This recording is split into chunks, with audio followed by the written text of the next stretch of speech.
России растет раздражение и тревога, поскольку Путин потерял поддержку со стороны США, и теперь Москва сталкивается не только с угрозами на поле боя, но и с нарастающей угрозой со стороны США. Z-патриоты отмечают, что ситуация стала гораздо менее предсказуемой, и для них все может плохо кончиться. Ведущий главного радио России Иван Панкин сообщил, что в США уже проводят учения по перехвату российских ракет и даже достартовое поражение. Также в Германию перевезут ракеты, которые до центра России долетают за 6 минут. Ведущий перечислил еще множество планов. Но заметьте, как в конце его голос дрогнул. Что-то случилось, Панкин? Тот же Белоусов сказал, что Вашингтон регулярно проводит учения стратегических ядерных сил. Программа США «Золотой купол» предусматривает как перехват, так и достартовое поражение ракет России и Китая. США собираются разместить в Европе ракеты, подлетное время которых от Германии до Центральной России составит 6-7 минут. США работают над созданием новой межконтинентальной ракеты с ядерной боеголовкой. И, соответственно, да, Вашингтон активно наращивает стратегические наступательные вооружения. Константин Сивков вообще уверяет, что некоторые страны НАТО введут свои войска в Украину. Он настаивает, что Франция будет защищать тыл, а Британия будет воевать на передовой вместе с ВСУ. И они начинают нагнетать обстановку. Сначала речь идет о санкциях. Учитывая, что европейцы открыто начали готовиться к вторжению на Украину и вступлению в войну, как минимум Франции и Британии. Причем в Британии уже речь идет о войне в воздухе и на море. Вот если французы просто ввод войск, которые должны там будут обеспечивать безопасность и охрану каких-то там тыловых объектов, то эти уже собираются воевать с нами. На Англию также зол и Соловьев. Он уверяет, что Россия должна была давно нанести удары по заводам, которые изготавливают для Украины ракеты. И он всерьез уверен, что Россия сможет кого-то уложить. Смех да и только. Вот сейчас англичане с радостью поставляют то оружие, которое наносит удары вглубь нашей территории. Мы не отвечаем. Англия. Считаю, что пока еще они не доползли до этой отметки. На мой взгляд, давно доползли. На мой взгляд, неядерный ответ вполне должен прилететь по тем заводам и по тем складам, где находится и производится оружие, предназначенное для отправки на Украину.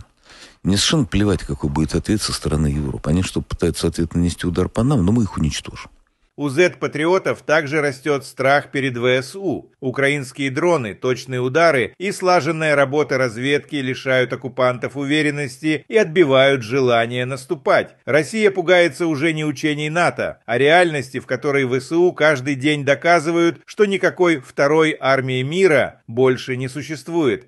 Что, есть ощущение, что завтра ВСУ треснет? У меня нет такого ощущения. Но сетицентрическая война, принцип, который сейчас используется даже в линейной практике ведения боевых действий ВСВО, показывает, что разведки всегда недостаточно, информация противника всегда недостаточно.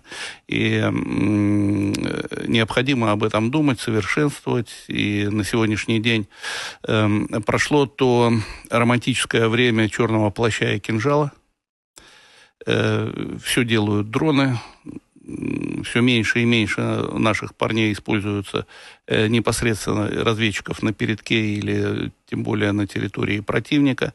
Технические средства ведения разведки, начиная с космоса и заканчивая там всеми другими, перекрывают все способности человека.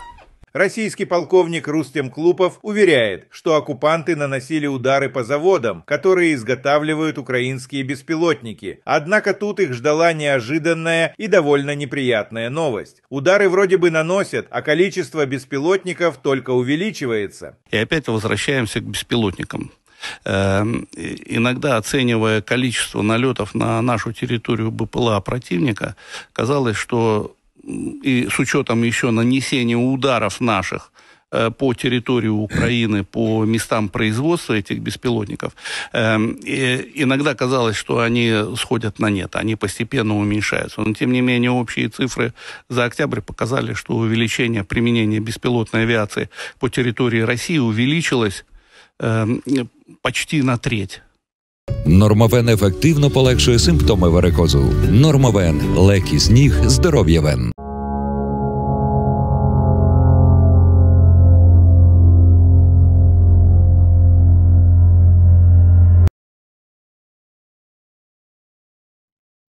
Russian radio became seriously nervous after the report that Germany was ready to supply Ukraine with components for Taurus missiles, and Ukraine was planning to independently produce cruise missiles on its territory, which would seriously change the balance of power and open up new opportunities for Kyiv to strike deep into Russia. The Germans made a cunning move. The British, apparently, suggested, "No, we will not be sending missiles to Ukraine. No, they are only transporting components. And they will be assembling this, so far, according to unofficial data. You too, sometimes operate with unofficial data. While a plant is already being created where Ukrainians will assemble, of course, with the help of the Germans, they will assemble Tauruses for the territory of Ukraine. And now you can't say that these are German missiles. They simply sold, component parts, spare parts were sold, elements, systems, whatever you want. And blocks. So how now, how can you prove it? The Germans are even more cunningly suggesting that we go and sell all these little things to some third country, and that country will sell them to Ukraine. And Berlin has clean hands. But the presenter forestalled the patriotic cries of his listeners that these factories simply need to be destroyed, and no problems will follow. And he directly admitted that Russia either cannot do this, or does not want to bring its victory closer. Oh, I can easily tell you that it is necessary to do. These factories must be destroyed. Hop, and that's it. You press the button, Boronets, the missile flies, the factory is gone. Yes. And why aren't they destroyed? After all, other missiles were already delivered in whole trains, caravans. They were taken to Ukraine. And you tortured us, baronets, don't climb on a snag, don't order the Otstup, tell me why we aren't destroying them. I answered honestly and directly, either we can't, or there is no order. The second seems funny to me. This doesn't happen. After so many years, even convinced Zetniks are no longer embarrassed to criticize the army and Russian intelligence. After all, they made so many miscalculations that it is no longer clear what they were so proud of all these years. And now, according to the presenter, they are tearing their hair out from not understanding what is happening and their future fate. I have great respect for intelligence. I will talk someday, we can praise it. This most valiant people. To some extent, intelligence is such a sacred structure for me. But the puncture is already a wagon and a small cart, right?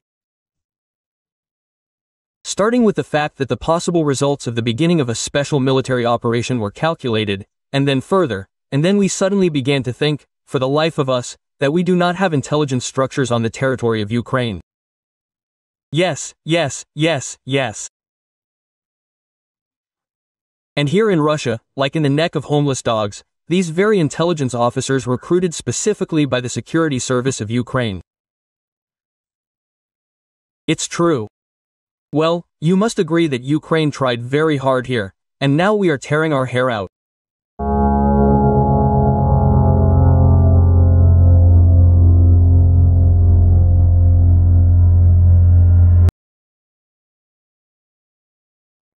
Colonel Klopov stated that all the goals set by Russia had failed. He reported that the Zetniks demanded complete denazification and demilitarization, but everything turned out the opposite.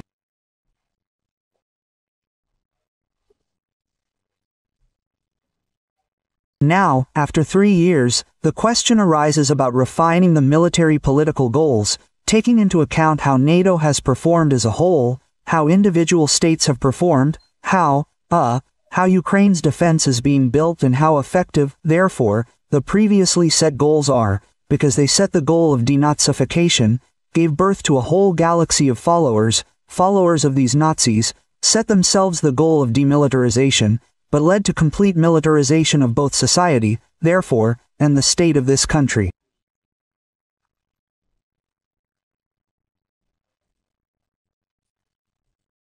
Kalashnikov noted that a turning point has approached. He reported that Russia has encountered enormous problems that could ultimately lead to its collapse.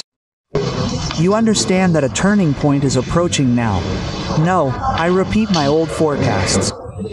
Either we take Ukraine out of the war, or we will face a very strong economic and subsequent world events.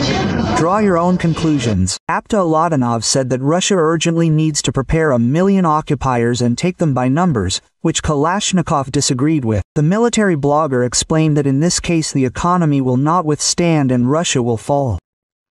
Zetnik insists that they do not need a large army, but good command and ingenuity, which is inherent in Ukraine. I heard what the respected Aptarinich Ladina, general, said, that 1 million people need to be put under arms in connection with these events, now the current ones. Well, I would still object to him, because in the current state of the economy, which has not been transferred to the rails of military socialism, the State Defense Committee has not been created. In the current state of the economy and management in the Russian Federation in general, this 1 million people, if you call them now, it is simply that which will overturn the economy of the Russian Federation. And after all, it is not the masses that should fight, Aptarovich, but the mind, the ingenuity that should be learned. It would not be a sin to do so in this case. But not the masses to crush, but as they say, ingenuity and such futuristic weapons. Zetnik stated that the situation is not developing for the better for Russia, hinting at a possible revolution. We must stick together, because the situation is going on now, it is developing absolutely not for the better for us. Very, very turbulent processes may also begin within the Russian Federation. Regarding the arrest of Mikhail Polankov, call sign Krustalik, author of the Telegram channel Soldatskaya Pravda, Pyotr Mikhail was voicing very inconvenient things. Inconvenient truth, which is on the edge, very on the edge with discrediting. If there was a person, an article would be found. Well, here is the same case. The purges of angry Z-patriots continue. Gherkin's associate Mikhail Polankov, who also supported the war against Ukraine since 2014, recruited Russian mercenaries and sent them to participate in hostilities in Donbass, but at the same time opposed the current government, was arrested. He was detained by military police, who knocked down the door of his apartment and handcuffed him, because he is considered a deserter. Come on, open up, I'll break too. Open up. Open the door. Come out. Come out. In 2022, he managed to fight, but his heroism did not last long. After all, having seen a real war with his own eyes, he decided that he had enough and that he had already paid his debt to his homeland. And he recorded an appeal in which he stated that his contract was over and simply left for Moscow, and also asked his subscribers to send him money. After all, because he is listed in the army, he cannot get a job. Today, November 16, 23, my 1-year contract with the Ministry of Defense of the Russian Federation ended, and I consider myself free in all my actions. Perhaps, the Ministry of Defense will bring me there or try to challenge my actions, yes, since at the moment I am unemployed, and I cannot get a job, because I have not yet been dismissed from official service. Here, under each publication on my channel, or rather, not under each, but under each publication that can be regarded as intellectual property, in addition to the sign-up banner, a support banner has now appeared, and that is the whole point of these hooray patriots. After all, they were the ones who shouted the loudest that Russia needed to start this war. But in the end, most of them didn't go to defend it, and some fled at the first opportunity. But it's impossible to just leave the armed forces, because the contracts are valid indefinitely until the end of the so-called SVO, which is why he was accused of unauthorized abandonment of the unit. And now 2 scenarios await him, either a term of 5 to 10 years, or a bloody assault. But that's not all. He is also accused of fraud, because he created a project where he allegedly searched for missing soldiers, collecting money from Russians. But he did not provide any reports on his actions. He also published videos discrediting the army, which were used by Ukrainian media. But it's obvious to everyone that collecting money is not the main problem, because many Z bloggers loyal to the authorities are doing this. It's all about his posts, where he talked about Russia's war crimes and directly criticized Putin. It immediately seemed to me that Putin and Biden were talking about the final collapse of Russia, in order to destroy it. They do not want victory. They need either the destruction of each other, or the final collapse of Russia. Yes, that Putin is working in cahoots with all these comrades. The European Union, there in America and so on, works for this. Putin is an accomplice in the murder of our country. They are constantly looking for foreign agents. Everyone is a foreign agent for them, except Putin, and you can already feel the anxiety of those same ultra-patriots. Many were afraid to speak out, but his closest associates have already made a statement. In principle, it is believed that he left the unit without permission. He is 53 years old. He is sick. He is with Kamasov. He fought in general, not having the right to fight due to health reasons. He earned a medal for bravery. And now his homeland has awarded him this way. Big changes will come. The campaign in Ukraine will end, but it will end, well, let's say, very ambiguously, and very untriumphantly. And so that there is no talk about this, there will be preventive, intimidating arrests among, as they call it, the sane public, and we call them Russian angry patriots there.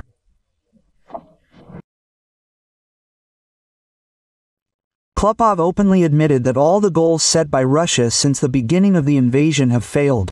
The Zetniks demanded the complete denazification and demilitarization of Ukraine. However, the reality turned out to be the opposite. Ukraine has grown stronger, and Russia is getting deeper into a protracted and exhausting war. Military blogger Kalashnikov stated that Russia is facing enormous internal and external difficulties that could lead to the collapse of the entire system. Against this background, Aptia Ladanov proposed a radical solution to urgently mobilize 1 million people. However, Kalashnikov opposed this idea, arguing that Russia's economy simply cannot withstand such tension. He noted that the country does not need a huge army, but rather a high-quality and intelligent command, which Ukraine has. He also added that the situation is getting worse for Russia, and if everything continues in the same spirit, the country may face not just a military defeat, but an internal social explosion.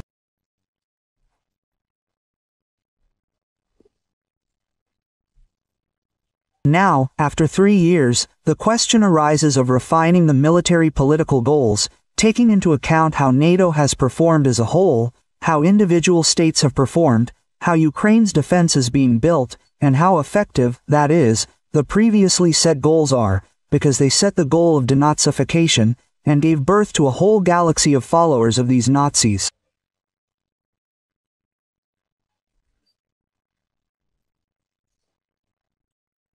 They set the goal of demilitarization, but led to the complete militarization of both society, that is, the state of this country. You understand that a turning point is approaching. I repeat my old forecasts. Either we withdraw Ukraine from the war, or we will face a very strong economic and subsequent events. Draw your own conclusions. I heard what the respected Apteranovich Ladanov, general, said, that 1 million people must be put under arms in connection with these current events.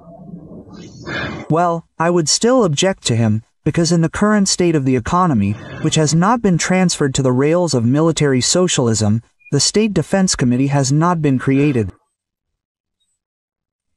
In the current state of the economy and management in the Russian Federation in general, this 1 million people, if you call them now, you are simply what will overturn the economy of the Russian Federation. And it is not the masses that must fight, Apterovich, but the mind, the ingenuity that must be learned.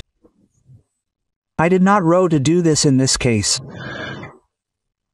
Well, not to crush with the masses, but as they say, with ingenuity and such futuristic weapons. We must stick together, because the situation is now developing in a completely not the best direction for us. Very, very turbulent processes can also begin inside the Russian Federation. Российское телевидение показывает кадры якобы интенсивного и успешного наступления. Однако, по словам Клупова, это совершенно не соответствует реальности. Панкин продемонстрировал ту самую яркую картинку, о которой говорил Клупов. И все-таки зетникам по-прежнему нужно хоть какое-то доказательство их выдуманного успеха. Они отчаянно ждут, что оккупанты сделают что-то, что могло бы порадовать зет-патриотов. Они мечтают, чтобы в Украине произошло нечто масштабное, чтобы можно было продемонстрировать победные кадры по телевидению. Циничный Панкин, не скрывая удовольствия, разглядывает фотографии разрушенной херсонской администрации и открыто говорит, что хочет видеть еще больше таких снимков. При этом ни он, ни другие зетники не упоминают о том, что удары наносятся по гражданской инфраструктуре. До сих пор не укладывается в голове, как можно радоваться чужой боли и разрушениям. Но именно это, по словам ведущего, вдохновляет россиян. А Калашников продолжает предлагать свои идеи ведения боевых действий. Пожалуй, в одном он все же прав. Украина продолжает ткать паутину, в которую Россия неизбежно встрянет. Оценивая положение на фронтах за истекшую неделю, можно сделать вывод, что фронт, независимо от того, что вот радужная картинка у нас, радужная не в том смысле, такая перспективная картинка у нас, значит, на телевизионных экранах, на самом деле фронт находится в определенной степени стагнации. Вот. Не видно каких-то серьезных активизаций на каком-то либо из направлений. Как двигался фронт таким ползучим наступлением, так и продолжает двигаться. Ну, с одной стороны, это хорошо, а с другой стороны, продвижение достаточно медленное. Мы настолько сильно устали от отсутствия каких-то громких новостей из Украины, которые бы, немножко нас порадовали, что действительно продвижение-то оно идет. Да, мы постоянно говорим о том, что вот-вот подойдем к Сумам.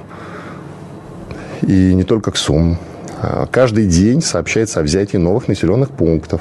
Но так, чтобы это встряхнуло действительно и разбежалось по всем интернет-СМИ, в том числе и телеграм-каналы, таких новостей давным-давно не было, которые порадовали каждого русского человека, да, каждого патриота России. Информационная поддержка того, что происходит, она же, мы все понимаем, очень важна. У них вот есть чем похвастаться, что показать аудитории, да, вот эти вот, я имею в виду дымящиеся наши стратегии. Нам тоже, я имею в виду, надо что-то показывать. Должна быть какая-то картинка, чтобы вы не только у нас здесь, но и во всем мире видели, что там на Украине происходит самая настоящая жара. Вчера красивый кадр был. Действительно красивый. Удар по херсонской администрации. Вот это я понимаю. Вот такие кадры нужны, чтобы они разбегались по лучшим телеграм-домам, чтобы было что показать. И это бы нам лишний раз напоминало, что мы действительно продвигаемся вперед, что мы действительно настроены решительно. Штаб-квартира разведки. Это, в общем, то, что в Киеве на 4-м году войны стоит целым невредимым. Вот СБУ и ГУР, и там собственно говоря, их руководители продолжают ткать паутину. On the Soloviev channel, they unexpectedly admitted that television is lying and showing an overly optimistic picture of what is happening at the front. After all, in reality, their advance is very slow and almost unnoticeable. According to Colonel Rustam Klupov, he said that the front is in stagnation, and they have not seen any serious breakthroughs for a long time. Assessing the situation at the fronts over the past week, we can conclude that the front, regardless of the fact that we have a rosy picture, rosy not in the sense of, such a promising picture we have on television screens. In fact, the front is in a certain degree of stagnation. Look, there are no serious activations visible in any of the directions. The front continues to move with such a creeping advance. Well, on the one hand, this is good, but on the other hand, the advance is quite, slow. They said about the regions in Ukraine that we consider ours. Yes, I have said many times that I consider the Russian and Ukrainian people to be one people in fact. And in this sense, all of Ukraine is ours.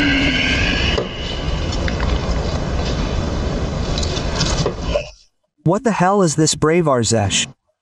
Russia has been trampling on the ruins of Donbass for 4 years and at the same time is preparing for war with NATO. And now a new scare tactic has appeared on their television, namely, war with Europe by 2030.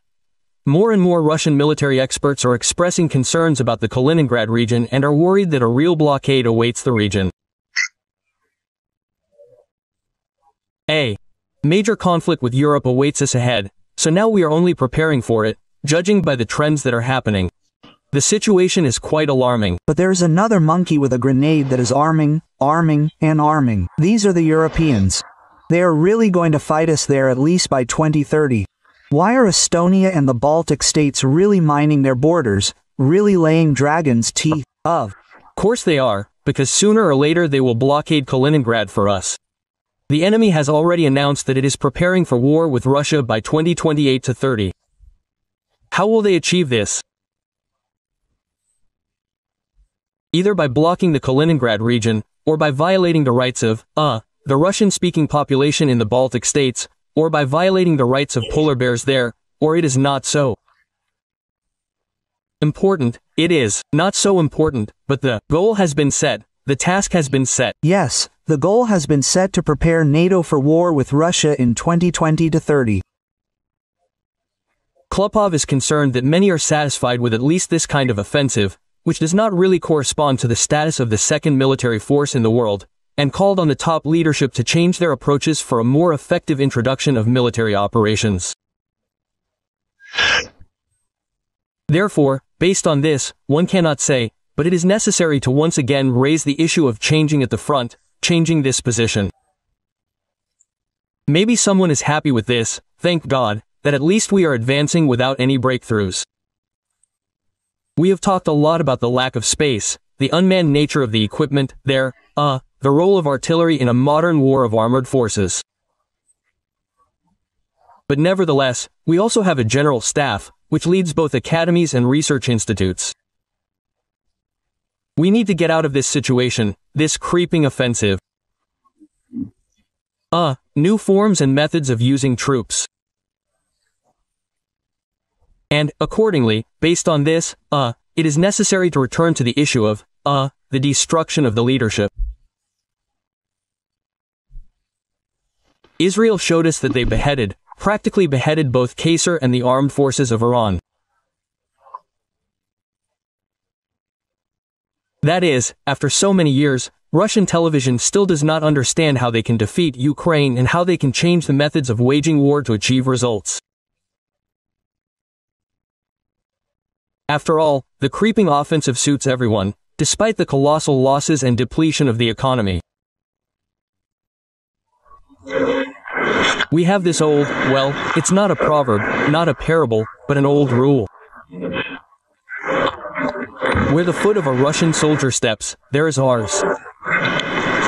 This is just an amazing. Putin said that he is ready for negotiations with Zelensky, but there is a nuance. Well, it is dangerous. We are ready to meet. I am ready to meet with everyone, including Zelensky. If the Ukrainian state trusts someone to negotiate, for God's sake, let it be Zelensky, Putin said in a conversation with journalists. For God's sake, let it be Zelensky. The question is not who will sign the document. God, how finished I am. According to Putin, the main question is who will sign the documents.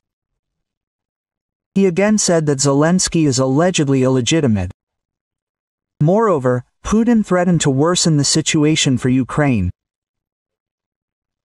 If Kyiv refuses to negotiate with Moscow, they will not negotiate, the situation may change for the worse for them. There is no need to drag it out, we need to sit down and negotiate, the head of the Kremlin said. If we continue to fight further, and many watch, some in quotes only talk about the fact that we can fight forever, this is nonsense. And we have very strong large losses. Putin also assured that Russia is allegedly trying to end the hostilities in Ukraine. Yes, yes. Yes, we don't need to decide. That's it. Because otherwise, look, I'll say it again, the scales begin to strategically tip in favor of our enemy. And the strike was not on residential areas, but on defense industry facilities, on factories that produce military equipment. That's what we're doing. And we're making no secret of this. One of the goals of the special military operation is the demilitarization of Ukraine. The first basic truth. Russia cannot, does not, and will not voluntarily withdraw from the war, because war is a way of existence for this type of state. That is, they've thrown away all the husks, implemented the concept of control over the internal people, over their own citizens, yes, through war. And, accordingly, this is the only form of existence for Putin's state. Yes, there are no other forms of this state and there never will be. And, accordingly, it will not be able to withdraw voluntarily, I emphasize, regardless of the negotiation processes. Don't you see that our guys give their lives, not just perform, not just talk, but defend with their lives the rights of not only the African continent, but all people on our planet? Billions of rubles have been stolen under some suite. What have these people been doing all this time? Billions were needed for what? To assemble the most basic design, obvious to any engineer, and on top of that, assemble it using an American engine, some foreign propeller, and all the avionics are probably foreign. Are you kidding me, bastards? It was practically a direct hit. It tore apart the main part of his remains. They took him home, right, Zhenya? And then they found his leg here. We have such an old it's not a saying, not a parable, but an old rule. Where the foot of a Russian soldier steps, that's ours. And here is buried the foot of Colonel Nikolai Nikolaevich Ovcharenko. On March 15th, he was building this crossing. Yes. Yes, he managed to build it. Yeah. And he has already accepted the kingdom of heaven.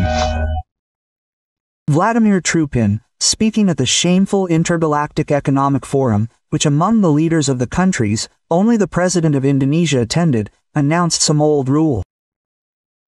He said that supposedly where the foot of a Russian soldier steps, that's ours.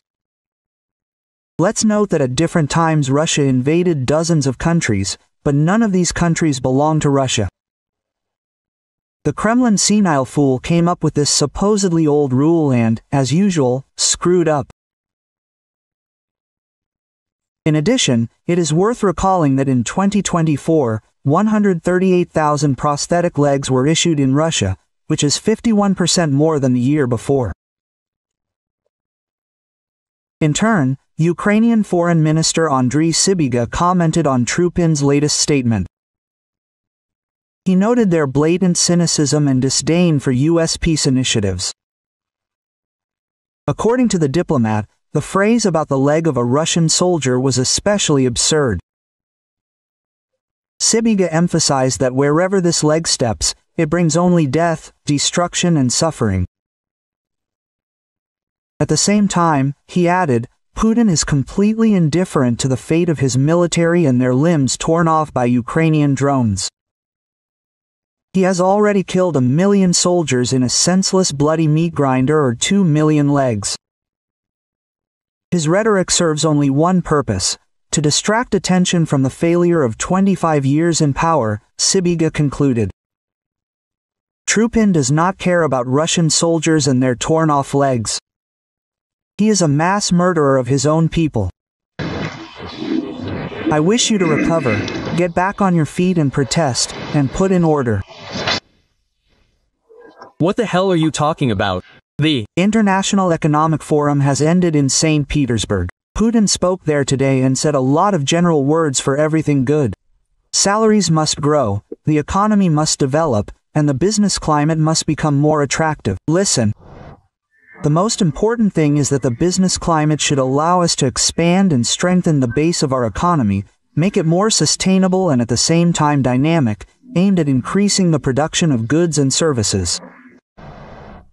Apparently, Putin listened to yesterday's interview with the Deputy Minister of Finance, who said that so far not a single Western company has applied to return to Russia. That's the business climate. As usual, Putin boasted of record low unemployment, especially among young people. Not surprising, given that he sent hundreds of thousands of young men to war, and another million people left. He also demanded that Russia join the list of countries' leaders in ease of doing business. Again, a benchmark for the national model, so that by 2030 Russia would be among the world's top 20 leaders in terms of business conditions, taking into account updated international ones. He first spoke about the top 20 back in the May decrees of 2012. According to them, our country was supposed to break into the ratings 7 years ago, when the decrees failed. Putin moved the deadline to 2024, and now he has moved it to 2030. He also spoke about the successes of the government and the central bank, thanks to whose efforts inflation in our country fell below 10%. Putin spoke about this as an incredible achievement, but, in fact, 10% is very high inflation. For comparison, in the EU last year annual inflation was about 3%, and this is still very high. At the same time, the real figure in Russia is much higher than the official one. As for the rise in prices, according to the project Prices Today, in 2024 food prices rose by an average of 22% and continued to rise rapidly in 2025. It is interesting that even Putin's own economists at this forum said things that were directly opposite to him. For example, Elvira Nabiullina said that the resources for growth have been exhausted. We are talking about the workforce, production capacity, money reserves in banks and the National Welfare Fund. These reserves are almost gone, and the country needs a new economic model. But United Russia Deputy, head of the International Budget, State Duma Committee Andrei Makarov argues that the economy cannot develop without normal courts and protection of property rights.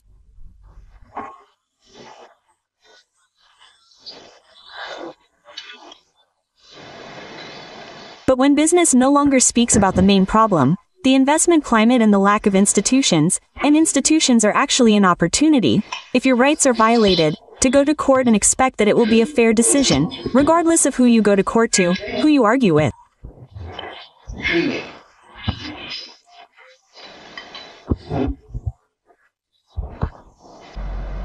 He went on there for a long time, arguing that those gathered talk about economic policy, but do not name the elephant in the room. And he himself did not name it, but I will help him.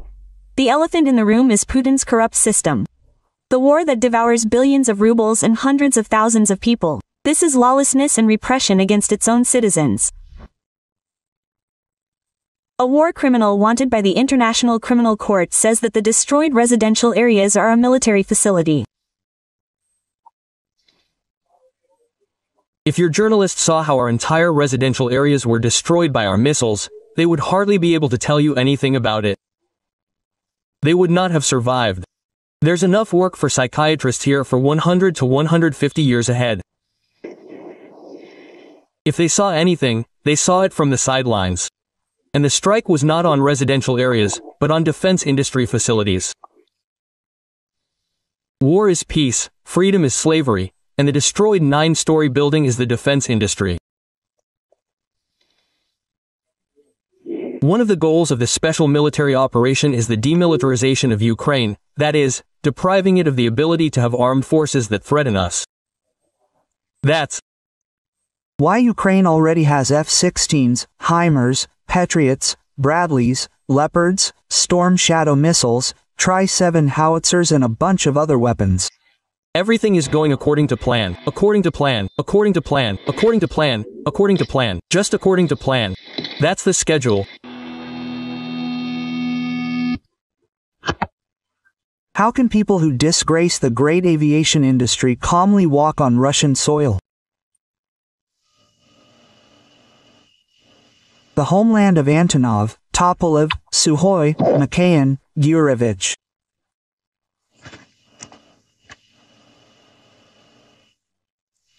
And now someone appears and says, well, here and their billions, they're billions. It didn't work to annul the diplomas. You are not aircraft engineers, you are not designers, You are a disgrace to the people, you have disgraced the country.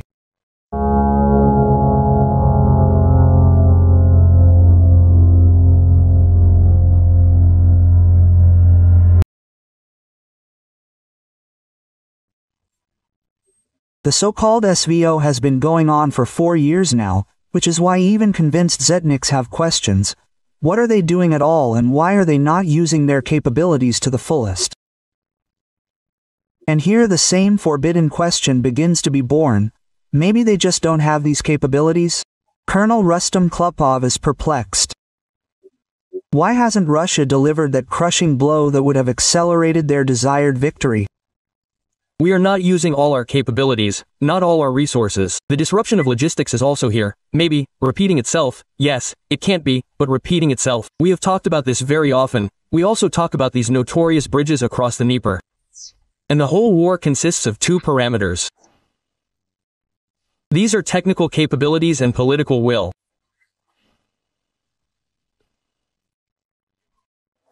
The question is, we don't have the technical capabilities to destroy these bridges, or, therefore, the leadership says, stop, let's wait for some reason.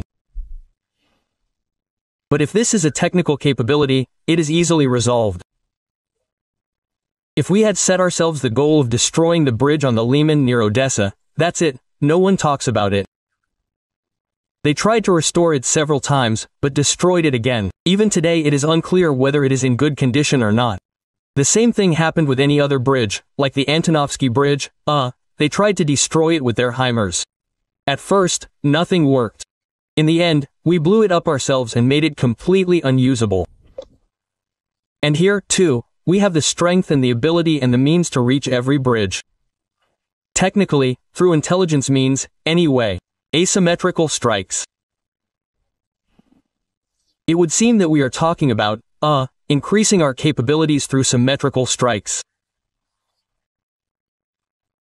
Ukraine has clearly shown us, we experienced this by our own example, the asymmetrical strike on Kursk brought us a lot of trouble.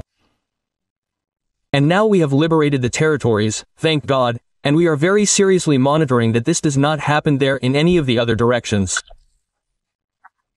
Why don't we create the same conditions in the Bryansk direction, in the Kiev direction, in the Lvov direction?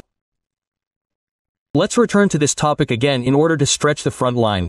So, the Ukrainian side does not have enough forces and resources to close all the gaps. And it is hard for them, hard enough to stretch their forces in these directions in order to weaken their resistance in the direction of the main attack. And here some kind of discrediting of the Russian army begins. Klupov said that it is time to clarify Putin's goals, because Russia not only failed to achieve its goals, but achieved the opposite effect and only worsened its situation. After all, the so-called denazification announced by Putin gave rise to even greater hatred on the part of Ukraine, and demilitarization led to the fact that the Ukrainian army only grew stronger and received support from the most powerful armies in the world.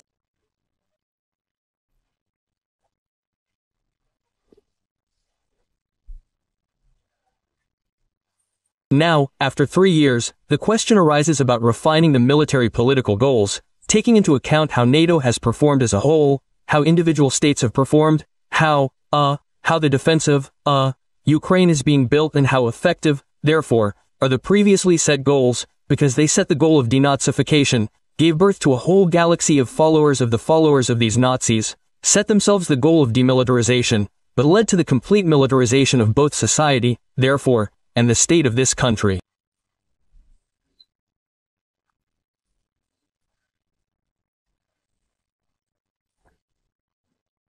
So it all came to the point that even the Kremlin mouthpieces stopped blindly believing Putin and declared to the whole country that their methods turned out to be ineffective, and their enemy is not weak, but an inventive and strong enemy who is capable of inflicting enormous damage on them.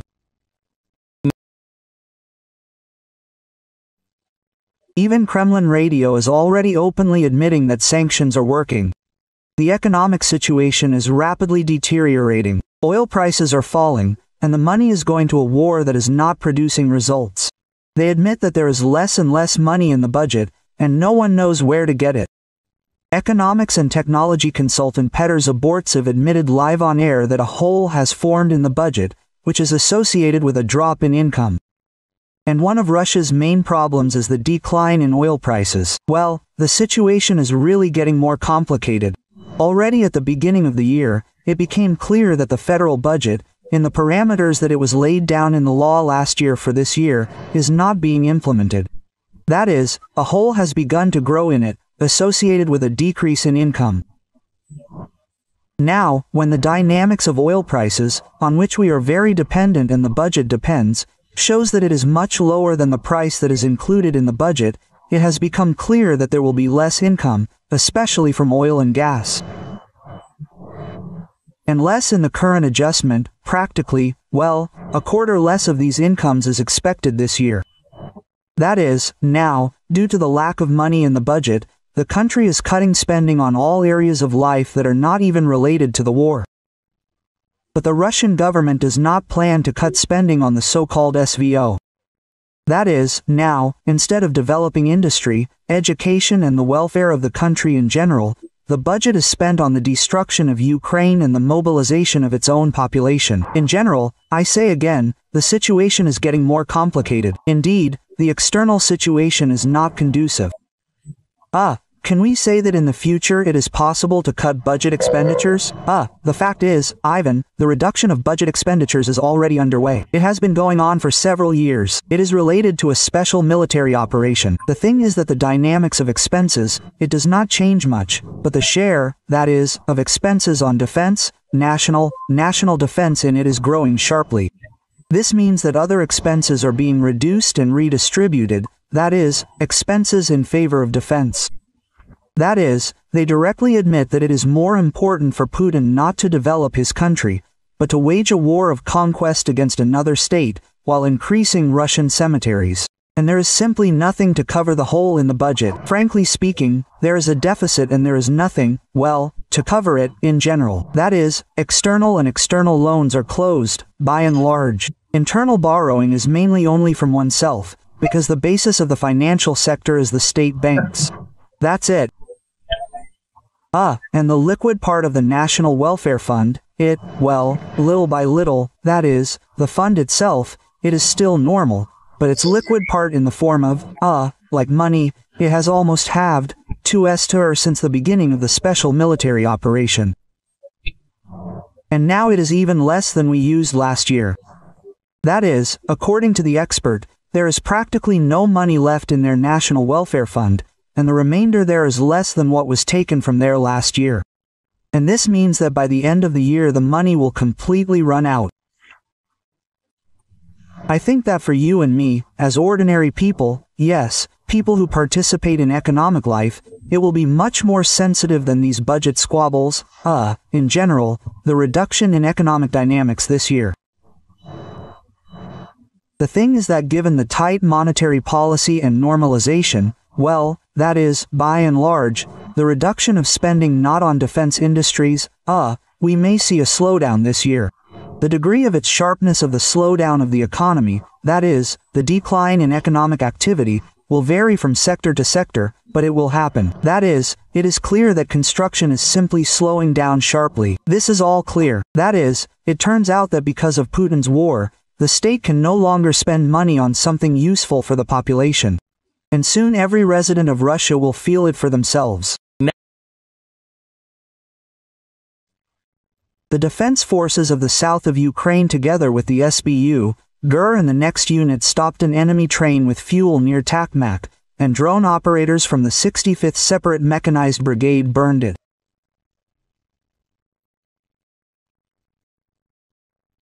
As a result of the operation, several tanks with fuel, which was intended for use by the Russian occupation army, were destroyed.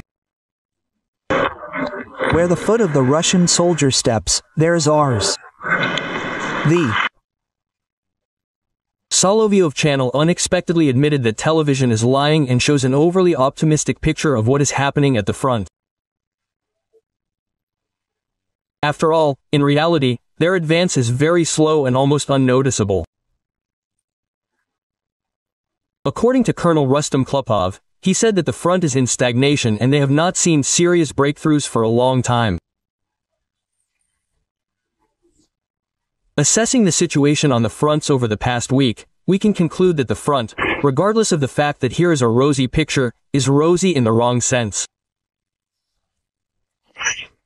Such a promising picture we have, therefore, on television screens. In fact, the front is in a certain degree of stagnation. There are no serious activations in any of the directions. The front continues to move with such a creeping advance. Well, on the one hand, this is good, but on the other hand, the progress is quite slow. They said about the regions in Ukraine that we consider ours. Yes, I have said many times that I consider the Russian and Ukrainian people to be one people. In fact, in this sense, all of Ukraine is ours.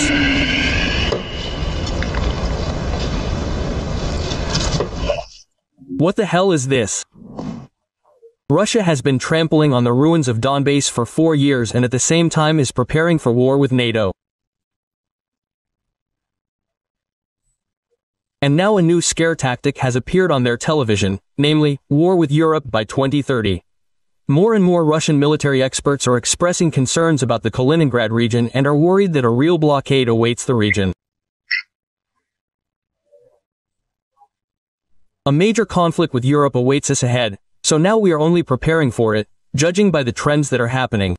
The situation is quite alarming. But there is another monkey with a grenade, in which everything is being armed, and armed. These are the Europeans. They are really going to fight us at least there by 2030. Why are Estonia and the Baltics really mining the borders, really laying dragon's teeth? Then there is the answer to the question. Of course, there is, because sooner or later they will blockade Kaliningrad for us. The enemy has already announced that he is preparing for war with Russia by 2028 to 30. How will they achieve this? Either by blocking the Kaliningrad region, or by violating the rights of the Russian-speaking population in the Baltics, or by violating the rights of polar bears there, or is it? Not so important. It is not so important, but the goal has been set, the task has been set, the goal has been set to prepare NATO for war with Russia. 28th-30th year. Klopov is concerned that many are satisfied with at least such an offensive, which does not quite correspond to the status of the second military force in the world, and called on the top leadership to change their approaches for more effective conduct of military operations. Therefore, based on this, one cannot say, but it is necessary to once again raise the issue of changes at the front, a change in this position. Maybe someone is satisfied with this, that thank God, that at least we are advancing like this, without any breakthroughs. We have talked a lot about the lack of space, the unmanned nature of the work equipment, the role of artillery in modern warfare, armored forces. But nevertheless, we also have a general staff, which leads both academies and research institutes. We need to get out of this situation, this creeping offensive, new forms and methods of using troops. And, accordingly, based on this, it is necessary to return again to the issue of destroying the leadership. Here Israel showed us that they practically beheaded both Qasser and the armed forces of Iran. That is, after so many years, Russian television still does not understand how they can defeat Ukraine and how they can change the methods of waging war to achieve results. After all, the creeping offensive suits everyone, despite the colossal losses and depletion of the economy. We have such an old, well, this is not a proverb, not a parable, but an old rule. Where the foot of a Russian soldier steps, ours steps. This is just an amazing. Putin said that he is ready for negotiations with Zelensky, but there is a nuance. Well, this is dangerous. We are ready to meet. I am ready to meet with everyone, including Zelensky. If the Ukrainian state trusts someone to conduct negotiations, for God's sake, let it be Zelensky, Putin said in a conversation with journalists. For God's sake, let it be Zelensky. That is not the question. Who will sign the document? God, I'm finished. According to Putin, the main question is who will sign the documents. He again spoke about Zelensky allegedly being illegitimate. Moreover, Putin threatened to worsen the situation for Ukraine. If Kyiv refuses to negotiate with Moscow, they will not negotiate, the situation may change for the worse for them. There is no need to drag it out, we need to sit down and negotiate, the head of the Kremlin said. If we continue to fight further, and many watch, some in quotes, on TG say that we can fight forever, this is nonsense. And we have very strong large losses. Putin also assured that Russia is allegedly trying to end the hostilities in Ukraine. Yes, there is. No need to decide, that's it. Because otherwise, look, I say it again, the scales begin to strategically tip in favor of our enemy. And the strike was not on residential areas, but on defense industry facilities, on factories that produce military equipment. This is what we are doing. And here we are making no secret. One of the goals of the special military operation is the demilitarization of Ukraine. The first basic truth. Russia will not be able to leave the war voluntarily, does not want to and will not, because war is a way of existence for this type of state. That is, they threw away all the chaff, implemented the concept of control over the internal people, over its own citizens, yes, through war. And, accordingly, this is the only form of existence of Putin's state. Yes, there are no other forms of this state, there will not be. And, accordingly, it will not be able to leave voluntarily, I emphasize, regardless of the negotiation processes. Don't you see that our guys are giving their lives?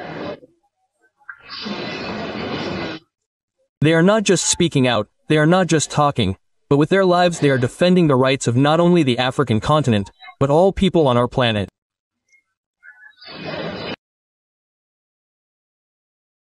This special operation is not aimed at the civilian population. It does not pursue the goal of seizing the country's territory. And our army did not come to seize, but to help. Don't you think that Ukraine is still an ambition, an unhealthy ambition of one person in the Russian Federation? Regarding the regions that we consider ours, I consider the Russian and Ukrainian people to be one people. All of Ukraine is ours. Wherever the foot of a Russian soldier steps, that is ours. We do not have the goal of taking money, but I do not rule it out. The Russian and Ukrainian people are one people. In fact, in this sense, all of Ukraine is ours. If he used to say that they are a brotherly people, now lately he has been saying all the time that they are one people. What can I say? Putin's goal from the very beginning was all of Ukraine. That is why on February 24, 2022, he went in columns to Kyiv, Kharkiv and other cities clockwise all the way to Odessa. And if he did not reach Odessa, it is only because he was stopped near Nikolaev. They are not there. Why? Because they got it. That's all. And if he lost Kherson, it was only because he was driven out of there by Ukrainian troops, just as he was driven out of Kyiv, Chernigov, Sumy and Kharkiv. And where are they now? Kiev region.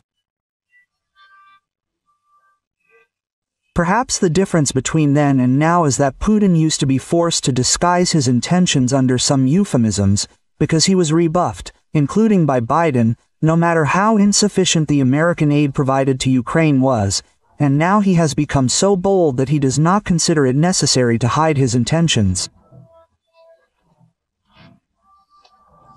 So he says, we want everything, where we get to, we will get there. We will take as much as we can, quote. But we will not stop. We need all of Ukraine. We call it different things. We call it denazification. Try to achieve denazification if we do not have political control over this territory. We need demilitarization.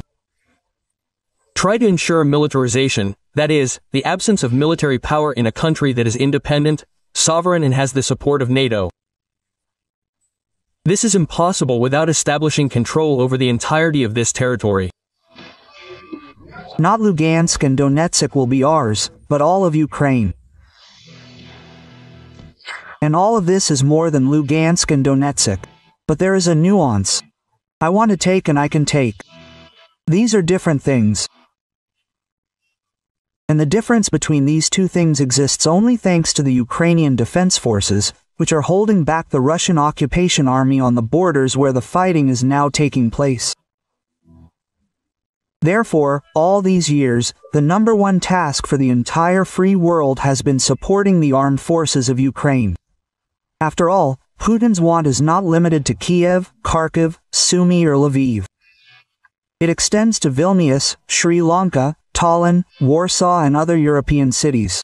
The Atlantic. That is, in theory, until a Russian soldier is stationed as a garrison and cooks porridge to feed the liberated residents of Berlin, Paris and Lisbon, these bastards will not calm down. This year we are advancing 5 times faster than last year. We are great, we have accelerated, but at this rate, if we are to liberate the entire Donetsk region, it will take 3 years or more. Just in the Donetsk region, I am 30 meters km per day. It's just pure mathematics. The advance of the Russian occupation army in the Sumy region, if not stopped, then at least localized. Unikovka is now turning into Novy-Vovchansk for the Russian army. There is no threat of capturing Sumy, only shelling. The Ukrainian army is holding on, but desperately needs international support. For us, Ukraine is a source of danger, and the SVO began because of this, and Donbass fought for this. For 8 years, it resisted the spread of the threat from Kyiv, from Ukraine. And it must end precisely with the elimination of this threat. That is, we are not discussing issues of constitutional territories. They have already been enshrined. We will not discuss them in any format. There are simply no negotiations on the status of the LPR, DPR, Kherson, Zaporizhia, Crimea. There is no point. We do not discuss. We can only discuss things that are related to how life will be organized in the territory that is not yet under our control. I have a lot of questions about the Odessa, Nikolaev, Dnipropetrovsk and Kharkiv People's Republics. Absolutely right, because there are a lot of questions. Vladimir Vladimirovich imagines himself to be a great geopolitician, a historical figure. He is very concerned with the question of how to enter the history textbooks. He is not concerned with the question of, the lack of warm toilets in the Tavera region, in schools. This is all nonsense. But geopolitics, this is his. Frankly, history knows a huge number of examples when a mentally ill person stood at the head of the country. But this is it. But history has experienced this, chewed it over and spat it out. And this will pass. Changing the demarcation line of influence zones in Europe, denoting Central Europe and throwing the United States of America out of Europe. This is his official goal, the strategic goal not only of Putin, but of these very circles, this very, revanchist, group, in the Russian leadership and in Russian society, but of the group that perceives all of Central Europe as a zone of influence of Russia. And the question is, why should he stop? He should use this very moment to fix the new state, to compensate for that very geopolitical catastrophe that happened in 1991, which Putin has spoken about more than once. And then he can say, yes, now we can, at least for a while, suspend military action. I am a Russian, and I do not need foreign territories. I do not need Crimea, that is Ukraine. I do not need Donetsk and Lugansk. These territories also belong to Ukraine. I do not need the territory of Mariupol or other cities occupied by a criminal state. I do not understand why I should expand my borders if my country is dying out, degrading and overgrown with hogweed. I have no doubt that my country's soldiers should not be on the territory of Syria, Georgia, Ukraine or other states. I did not give my permission for my contributions to be spent on missiles and shells that fly to foreign countries, killing hundreds of thousands of people like me. I do not understand how my compatriots even explain to themselves the need for wars and the need to seize foreign territories. How did they come to the conclusion that with weapons in hand you can bring love, kindness, and freedom? How can you call occupation, murder, violence, torture, and other crimes the Russian world? Today's Russia is a threat to the entire sane world of militarization. And now it is returning to Europe, and not only in the Baltic countries, in Poland, but also in Germany, in France, in Britain.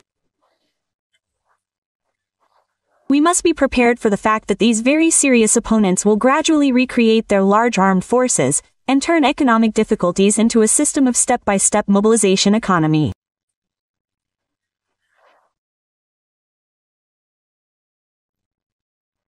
The Atomic Energy Organization of Iran announced that the Islamic Republic will significantly increase the production of enriched uranium. A new enrichment facility is being commissioned on a previously prepared site.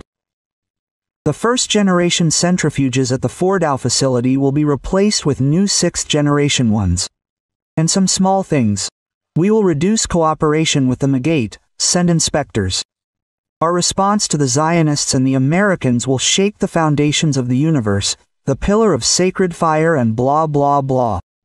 In general, the Khamenei people need additional penetration. Note that the U.S. strike on Iran did not involve 3 aircraft carriers and their escort ships, and they are there. And since strategic aviation has already been used, they are there for a reason. One can fully expect an even more massive strike. We once offered our Iranian friends to work in the field of air defense systems. Well, the partners did not show much interest then. Well, that's all. As for the treaty we mentioned, about strategic partnership, there are no articles related to the defense sphere. That's the second thing. And thirdly, our Iranian friends are not asking us about this, so there is practically nothing to discuss.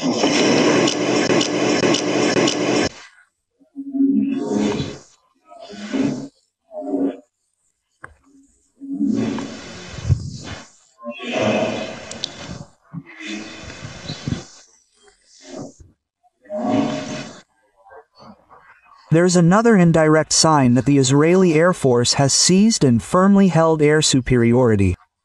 This is information about the losses of Israeli aircraft. Well, there is no information that would say that the Iranian side is going to show captured pilots and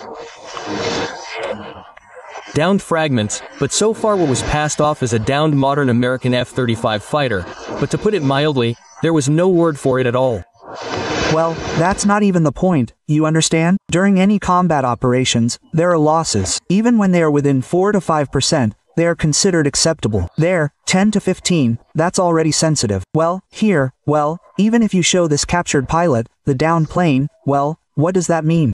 This means that air supremacy remains with the Israeli Air Force. Judging by the initial reports, the results are quite satisfactory, or rather, approximately what was planned. Of course, we are talking about an event of colossal importance for the Middle East region and for world politics in general, for the situation in the Middle East. The Americans intervened in the war. This changes the situation both from a military and strategic point of view, because after the military, of course, the Americans are able to add more to Israel's capabilities. They have already done this. Accordingly, certain military problems can be resolved more radically and more quickly. But besides everything else, by intervening in the war, the Americans took upon themselves, perhaps to a significant extent, I will not say responsibility, but, let's say, responsibility for some kind of political settlement, hypothetical. That is, if Iran does agree to some kind of settlement, then, in fact, it will be with the Americans, who, if earlier they were, well, let's call it that, involved in a voluntary mode, now they are direct participants. Well, and, in addition, a variety of scenarios are possible. Iranian strikes on the Americans. I was literally not aware of the last minutes. It seems like there was a strike on us. By the way, I managed to hear that you discussed the shelling of certain objects by the Iranians, in particular the statement on the Nastazione Institute for Biological Research. In fact, there is such an institute and it is a secret facility. It is related to the Ministry of Defense, but I can say firsthand that I do not know what else was the target, but tens of meters from my house, literally several dozen in the middle of a residential area, a submunition exploded. In fact, I am now considering the damage from what happened. Submunitions are part of a multiple warhead of a missile that spreads out to hit a wide area. So, imagine, it was used against a city, from which the nearest military facility, I mean not from the city, from the place where the submunition landed, is very far. And on the other hand, a submunition, and they're spread over a city is a cluster munition. This is a sign of a direct war crime, when you shell a populated area. The principle, to cover a large area. There is no talk of any accuracy. And there is no talk of certain objects being there. The desire to hit as many people as possible. Fortunately, in our place this did not happen. Property damage is material. Well, a clear example of Iran's actions, no matter where they were aiming. In other cases, there are obvious cases of deliberate shelling of cities and the principle of whoever God sends. We have seen that over the last few days the American military has been moving troops closer to this region. Yes, there are ships and planes and so on. Tell me, do you think the Iranian authorities had any room to maneuver to, I don't know, somehow strengthen this facility in Fordow even more or do something to secure their, so to speak, peaceful nuclear program? No, of course, they didn't have the slightest opportunity. The only opportunity was to remove something from certain facilities if they assumed that they would be subject to strikes.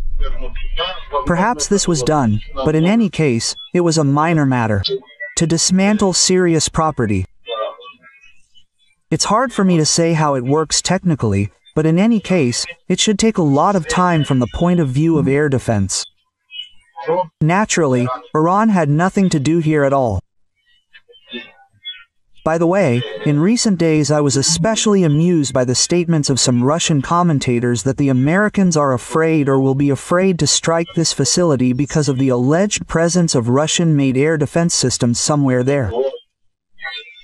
Naturally, this was funny and could not have been an obstacle. However, the Russian-made systems were destroyed earlier by the Israeli army. In any case, the Iranians had nothing to do. The only thing that could have stopped this was if the Iranian government had accepted the demands of the United States. We understand this today, but they were not going to accept them.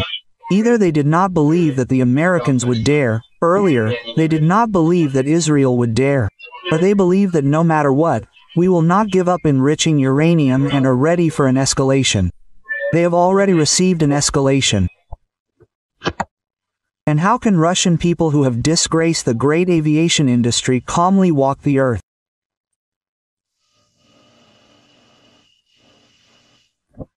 The homeland of Antonov, Tupolev, Sukhoi, Mikoyan, Gurevich. And now someone appears and says, well, here and their billions, it didn't work out. Degrees should be annulled. You are not aircraft engineers, you are not designers, you are a disgrace to the people, you have disgraced the country.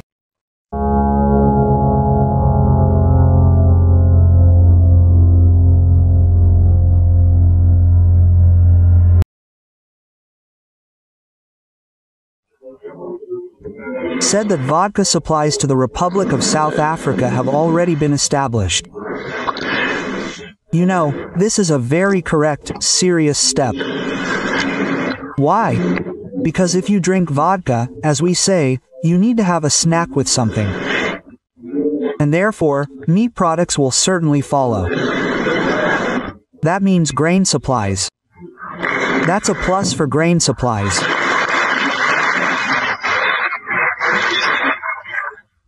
For example, We are getting together with our friends from Bahrain and creating a whole hub there for the supply of wheat from Russia. Glory to Russia. Glory to Russia. Glory to Russia. Russia, we have come today because we understand that this is the last battle.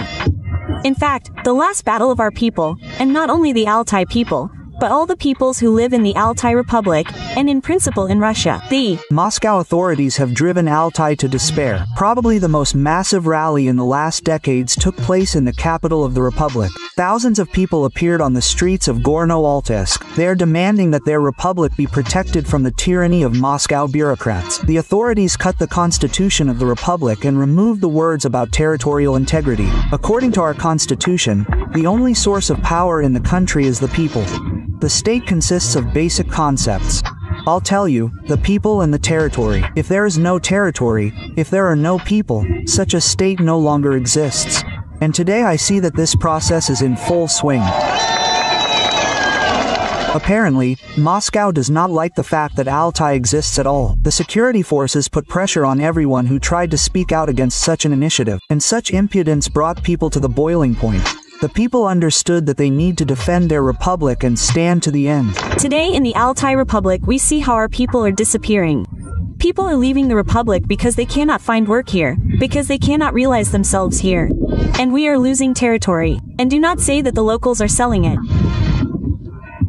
Yes, they sell because it is economically difficult, but it is 20 to 30%, and 70 to 80% goes either through auctions or to investors for their regional investment projects, as they call it. That is where the land goes. And it is not you and me who sell it. That amount cannot be sold. We need to understand that you and I should not just speak out, just stand here and leave. No, we must achieve our goal to the end, because there is no way back. Last week we said how the Altai people blocked the federal highway. They were protesting against the municipal reform in the Rio head of the Republic, Andrei Turchik. Intimidating people, the Tsar's henchmen grabbed the activists and dragged them to hell. The result was unexpected for the authorities. The Altai people were not afraid and came to the court building to support the detainees. Then the authorities pulled up another portion of Derzhimort, and this has already caused mass protests against the reformer. Video messages, pickets, posters even appeared on trucks. The capture of one of the drivers was led by the head of the Criminal Investigation Department of Gorno-Altaysk himself. In the Rio, the governor called on the rebels, was imbued with the spirit of the sacred Altai and promised to make important amendments to the law. But can he be trusted? Do you remember the April protests of the Altai people? Then Turchik removed the words about territorial integrity from the constitution of the republic. This is a betrayal of the region. The protege in Moscow cannot be trusted. He is only an executor of the will of the federal center, whose dream is to destroy the national entity. This is not a whim of the Pskov thief Turchik. This is a federal special operation. In Khakassia, despite the resistance of the governor, they have already adopted a law abolishing two-tier self-government. The Supreme Council of Khakassia, which is almost entirely a member of the United Russia Party, tried. Opposition Deputy Oksana Razvarina correctly stated that the law removes citizens from participation in governance. Now the main challenge for the domestic economy is the transition to a sustainable trajectory of balanced growth. I want to emphasize this. On the trajectory of balanced growth, we must ensure high-quality, intensive dynamics in the real sector by modernizing production and increasing labor productivity. And it is better, of course, if this is done not in an intensive way, but through the introduction of new technologies. Why are there protests against a single-tier system? It is based on the principle of binding to the population, not to the territory. People understand that this is the centralization of power, this is a single management of everything, and first of all, the budget is very important. It does not take into account the specifics of the territories and the needs of the local population. This is preparation for consolidation, the purpose of which is to destroy the historical and cultural identity of our peoples. Let's remember the unification of the 2000s. What was the result? Few.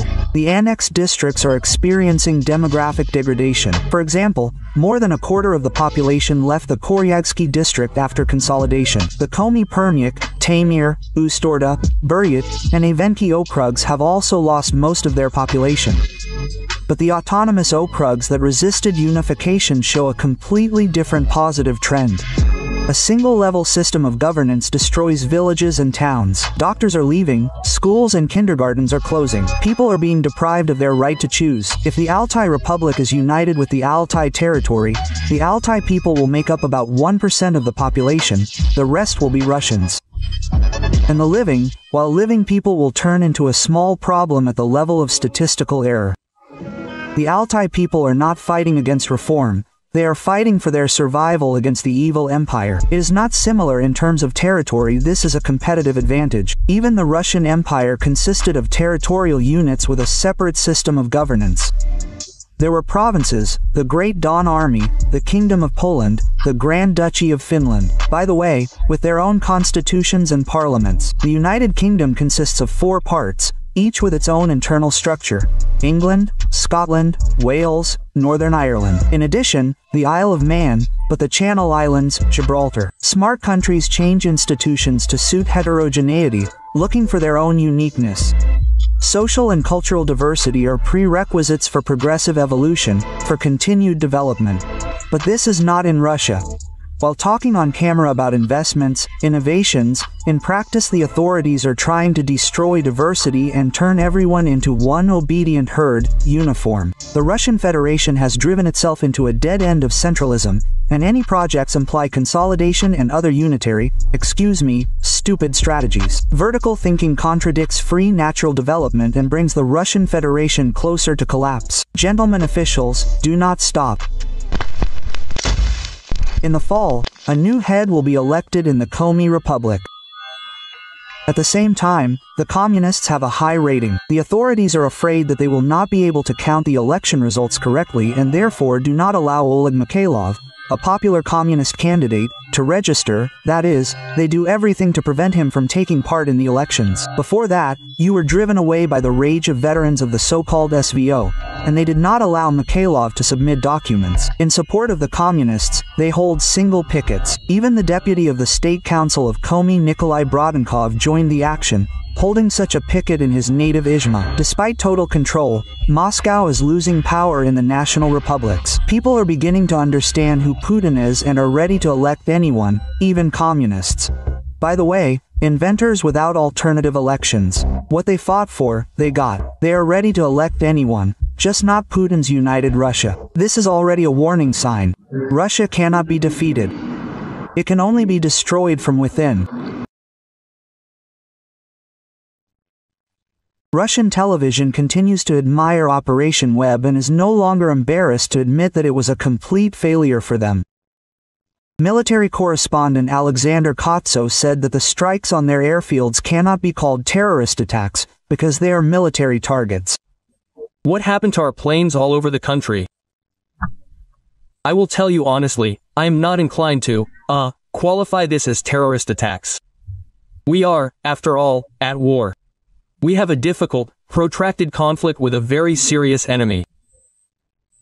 I am not talking about the collective West now, I am talking about Ukrainians in their purest form, and because they are a very dangerous, cunning, inventive and insidious enemy. And what are we hearing now? It turns out that it is not only the West that is a serious and dangerous enemy, but Ukrainians in their purest form. If at the beginning of a full-scale invasion they were told that they would publicly recognize the professionalism of the Ukrainian special services and would suffer such losses, the Z-patriots would only laugh. After all, his colleagues are still trying to convince the people that they are fighting the collective West, and that is why they have been marking time for years.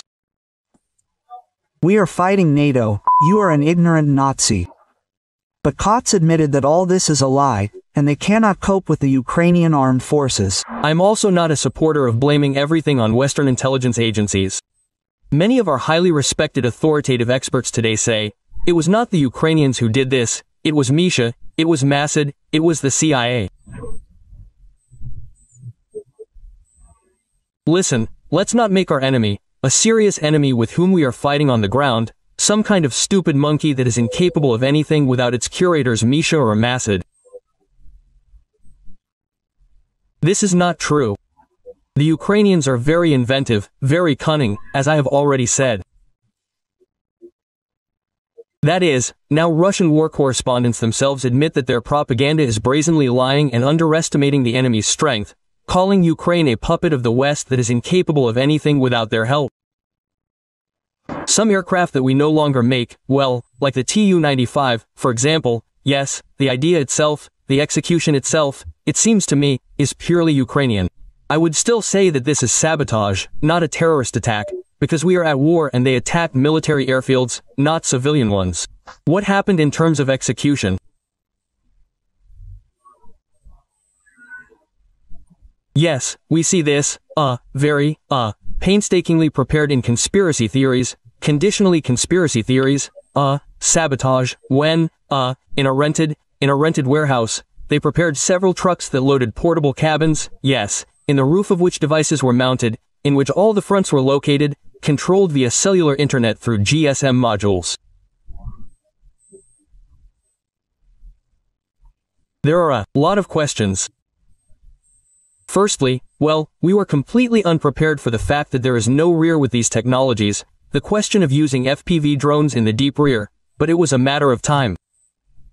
Here you go, this time has come. That is, according to the Kremlin war correspondent, as a result of Putin's wisest decisions, Russia no longer has a rear and there are no safe places left in the country.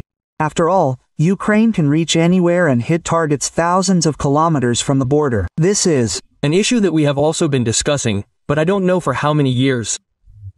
The issue of protecting our aircraft at airfields. The issue of physical protection. We are now getting videos from, I think, 2021, where our former head of the Ministry of Defense says that the construction of reinforced concrete shelters at airfields has begun. Where these reinforced concrete shelters are, is unclear. There are no safe places now. I don't know what will happen next. Maybe there will be a submarine base in Kamchatka, nuclear, or in Vedyevo, yes, in the Northern Fleet. Anything. Or launches or launch silos of our strategic nuclear forces there. I don't know what will happen next. The question, again, is about the work of agents, when such a whole organization, yes, clandestine, operates in Russia. That's why it wasn't opened. With this, of course, there are many questions. Here, patriots are already commenting in panic on what is happening with the Russian economy. Gherkin's comrade Maxim Kalashnikov said that Russia is moving toward an economic collapse, because of which a real revolution against the current government could begin in the country. Despite all these cheerful statements that everything is fine, everything is moving forward, we are winning. No, guys, unfortunately, the situation is very bad. I have long forgotten, I ignore words about unprecedented economic growth. Everything, even officially it has stopped, that we have the fourth economy in the world by some purchasing power parity. It is impossible not to see what is happening in the rear right now in the economy. A laminar process of crisis payments, then our production begins to fall, B fall, and first of all, production with high added value falls. As a rule, it begins with the fact that you do not have enough sales for your products and you begin to have problems with liquidity and financial flows. In this situation, the first thing you have to save on, there are no other options, is to reduce the level of wages for workers. You have been gathering them for 3 years, preparing them, teaching them, there were not enough turners, welders, plowmen. And now you say a 4-day week, and unpaid leave and everything else. We, as a plant, were one of those who supplied products to both Roselmarsh and the Jurovsky plant. I have not supplied either one for more than 6 months. Those unpleasant things that happen at Roselmash, you see, here is one problem, in my opinion, due to the scale of this company, that trouble, that is happening there, it has become widely known to the whole country, but because they are big, because they cannot go unnoticed. But this is only the money from the very top. After all, the same situation is with everyone. That is, they also have 12,000 people working there, who are at the main enterprises. In total, Roselmash employs approximately 60,000 people in the country in mechanical engineering and 60,000 people in high value-added production. This means that their sales have stopped. Now these bankruptcies are not declared only because people, even under the risk of criminal prosecution, understand that if they declare this case, then what they have been doing for 15 to 20 years, recreating factories in Rostov, in St. Petersburg, in Yaroslavl, in Tutayev, this is everything that people have put their strength and health into for the last 15 years, reviving these enterprises, it will all go down the drain, simply because they will lose their youth and declare themselves bankrupt. And people are taking risks, but this is yes, up to a certain limit. Our ruble has been falling. It was 100, it became 79. Guys, I want to ask, do you understand what this means that everything Chinese, which had duties from 0 to 5%, has become 25% cheaper on our market today? And then the question arises, are you still surprised that all our trucks have filled all the roads, and KAMAZ trucks are no longer bought in warehouses? We can state that an economic explosion is being prepared in the rear, which should literally burst out in a few months, that a crisis of non-payments will be generated, like in the 90s, in the terrible 90s, which led to the shutdown of enterprises, throwing people out onto the streets. This is simply obvious. So it is surprising that the central government lives in some kind of cocoon and apparently does not understand this problem. Honestly, what is happening now, for me, clearly paints such a continuation of the Operation Web in our economic rear.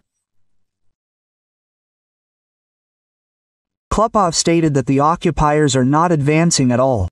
They are advancing too slowly. There are no breakthroughs in any direction. It would seem that we are talking about increasing our capabilities through symmetrical strikes.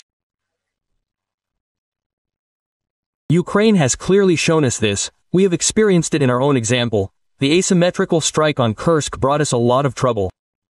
It is not possible to say, but it is necessary to once again raise the issue of changes at the front, a change in this position. Maybe someone will be satisfied with this, that thank God, that at least we are advancing this way, without any breakthroughs. We have talked a lot about the lack of space, the unmanned nature of the equipment, the role of artillery in modern warfare, armored forces. But nevertheless, we also have a general staff, which leads both academies and research institutes. We need to get out of this situation, this creeping offensive, new forms and methods of using troops. And, accordingly, based on this, it is necessary to return again to the question of, the destruction of the leadership. Israel showed us that they practically decapitated both Qasr and the armed forces of Iran. The Second Army of the world is once again being called upon to learn how to fight from other countries. After Operation Spider's Web, the Zelenskys shouted that they should do something similar. Now they are looking at Israel in the hope that they will be able to repeat something and break through the front line. Of course, our military system against the background of what Israel is doing. I am not a patriot of Israel, but I must admit that this historical enemy of ours acts very, very effectively against the background of this word. We really should learn. Here, moreover, a very alarming bell has just sounded. A very alarming bell has sounded. In fact, Operation Spider's Web was repeated on a larger scale in Iran. See, how touching. But in fact, this is a model of nuclear disarmament. Nuclear missile potential can be increased by tens of %, and if I were our Bamanda, I would, of course, be scratching my head. Then Zetnik casually stated that Russia is on the road to collapse and will most likely have to be saved. Well, in general, if everything develops the way it is developing, then the Russian Federation will have to be.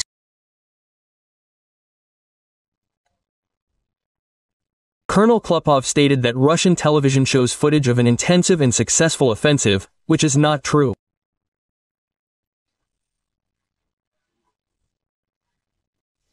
Assessing the situation on the fronts over the past week, one can conclude that the front, regardless of the fact that we have a rosy picture, rosy in the wrong sense, such a promising picture, is on television screens. In fact, the front is in a certain degree of stagnation. There are no serious activations visible in any of the directions. The front continues to move as it was moving with such a creeping offensive.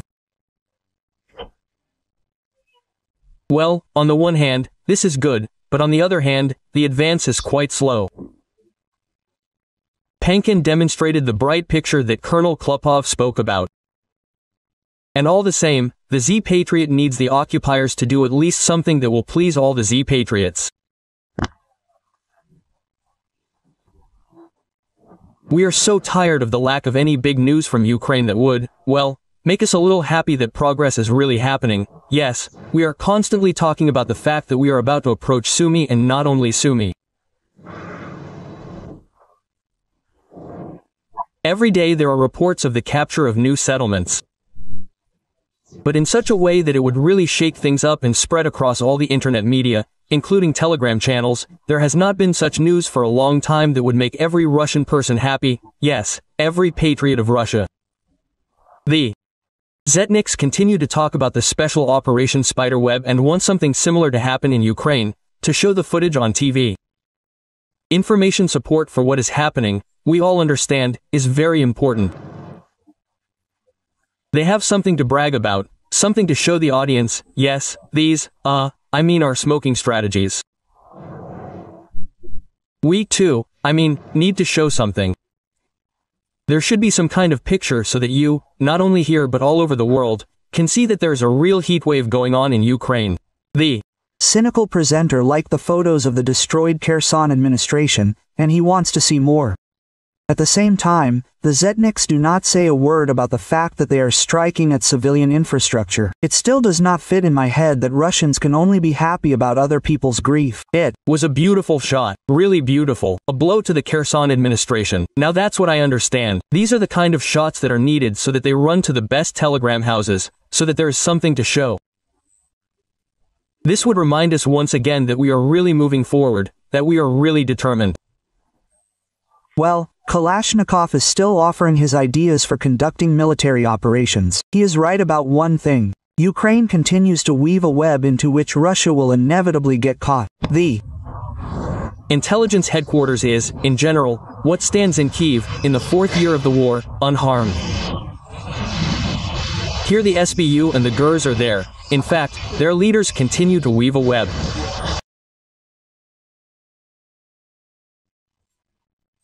The so-called SVO has been going on for 4 years now, which is why even convinced Zetniks have questions. What are they doing at all, and why are they not using their capabilities to the fullest? And here the same forbidden question begins to be born. Maybe they just don't have these capabilities? Colonel Rustam Klopov is perplexed. Why hasn't Russia delivered that crushing blow that would have accelerated their desired victory? We are not using all our capabilities, not all our resources. The disruption of logistics is also here, maybe, repeating itself. Yes, it can't be, but repeating itself. We have talked about this very often. We also talk about these notorious bridges across the Dnieper. And the whole war consists of two parameters. These are technical capabilities and political will.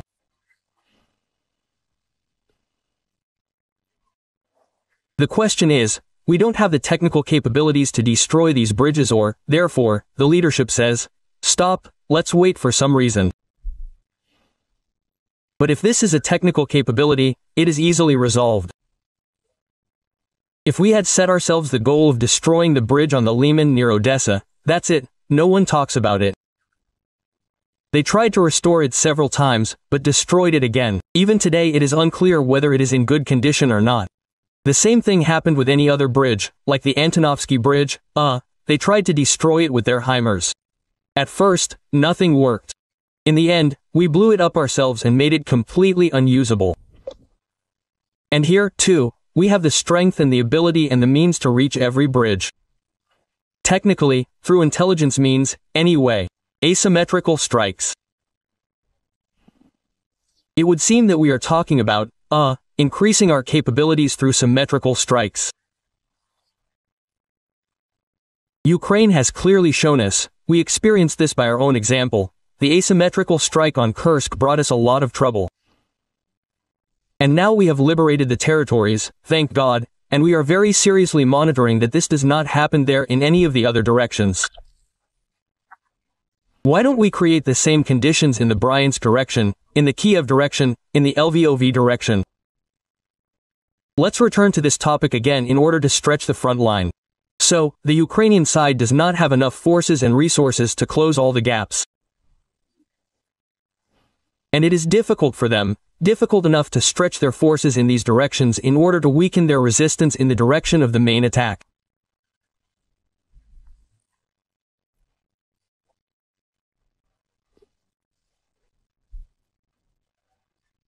Now, after 3 years, the question arises of clarifying the military political goals, taking into account that, how NATO has performed as a whole, how individual states have performed, how, to what extent Ukraine's defense is being built and how effective, therefore, are the previously set goals, because they set the goal of denazification, they gave birth to a whole galaxy of followers of these Nazis, they set themselves the goal of demilitarization, they led to the complete militarization of both society, therefore, and the state of this country.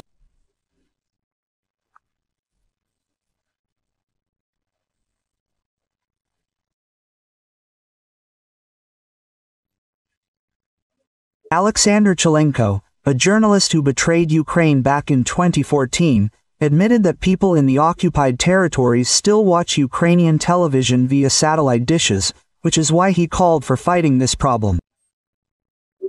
After all, these people can receive information about Russia's war crimes.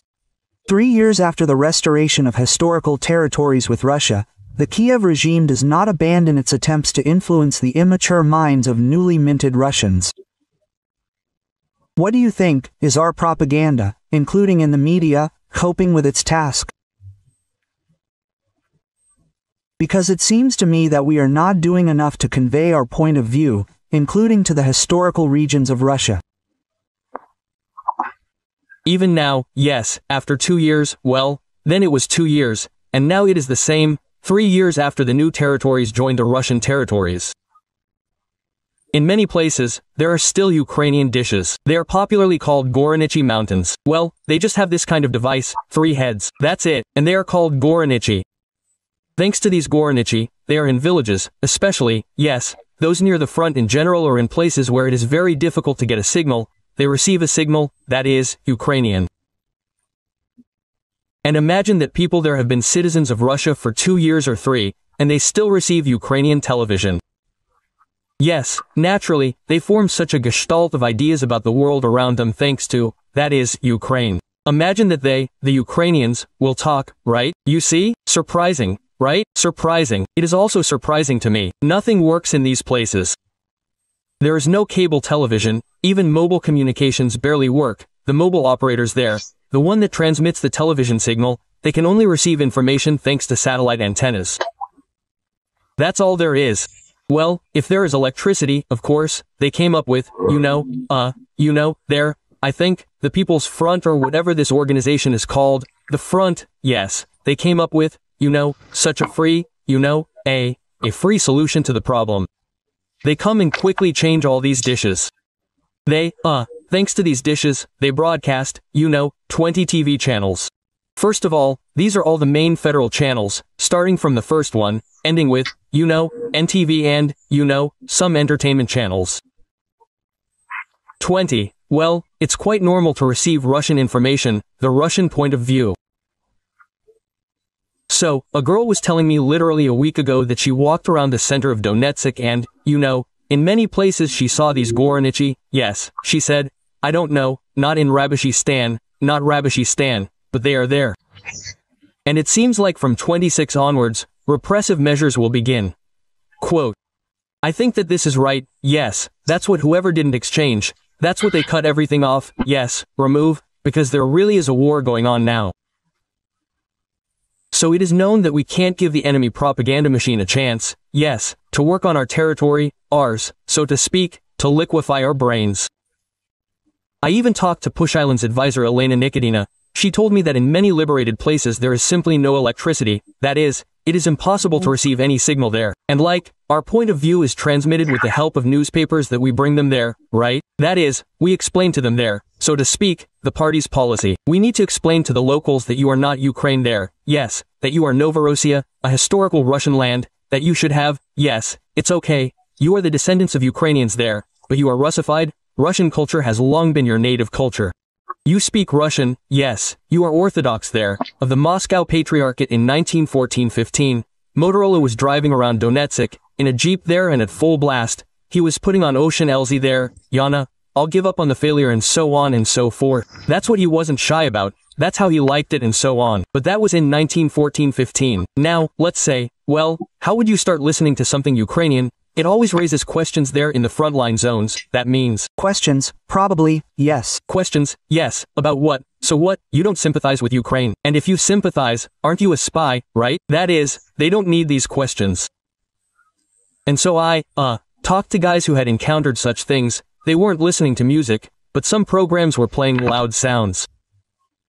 The neighbors, called the relevant authorities and said, we have some kind of, Ukrainian spy behind the wall. Check.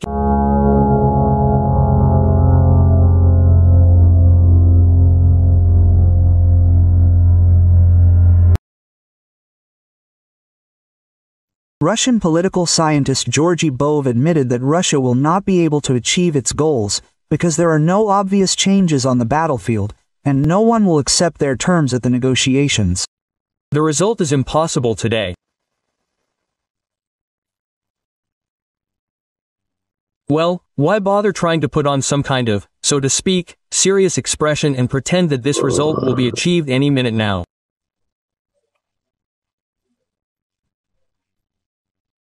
It is impossible, because the negotiating positions of the parties are irreconcilable, they are incompatible, and there are no prospects for, finding some kind of compromise there. Neither side wants to make any concessions. Somehow, Ukrainian officials have become bolder after this, especially at the level of Zelensky. He says that they are somewhere a few steps away from victory over Russia.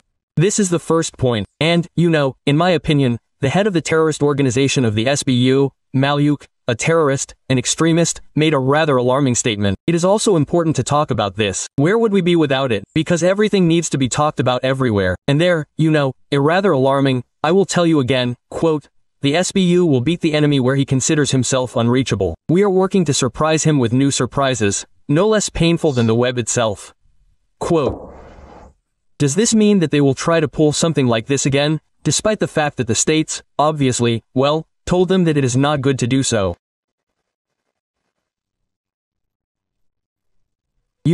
Strikes on strategic aviation are not the most critical blow to the nuclear triad, although painful.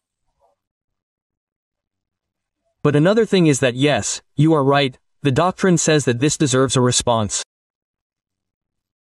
And the problem is that modern warfare has revealed one unpleasant circumstance.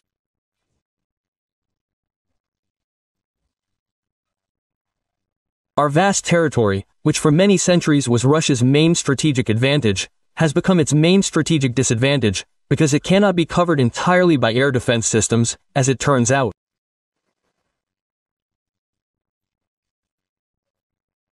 Moreover, these air defense systems, which means air defense systems, a means of defense, are much more expensive than a means of attack. Drones, which cost several $100s each. And with, sufficiently massive Western assistance, they can be slapped together and sent in hundreds every day, to various objects, infrastructure, peaceful, civilian, military, all sorts. And this problem, it has not been solved, as we see, it has not been solved in any way. The strikes that began, just for a minute, only in 2023, the first drone flew to the Kremlin, and since then these strikes have only escalated. This problem has not been solved yet. Moreover, I am sure that it will not be solved by creating any buffer zone, because this buffer zone will have to be created up to Poland, up to the border of Poland with Hungary and so on.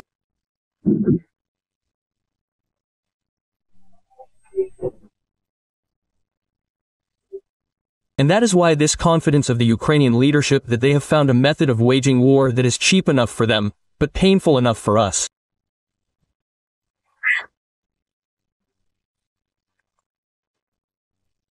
Well, civil aviation suffers huge losses. Here are a few more months of such an increase in such strikes, and our civil air traffic in European territory will be paralyzed. This is economic damage. The damage is enormous. Enormous. And if we continue to strike the oil refineries, accordingly, the same effect. All this, is a big economic cost, big economic losses. And a military means against these drones has not yet been found. Ideally, of course, so to speak, well, Israel could cover its small country with this very Iron Dome, which even lets through strikes, and there the saturation is much greater. Accordingly, covering the entire territory of Russia with some kind of laser weapon is a task for a fairly distant future and very expensive.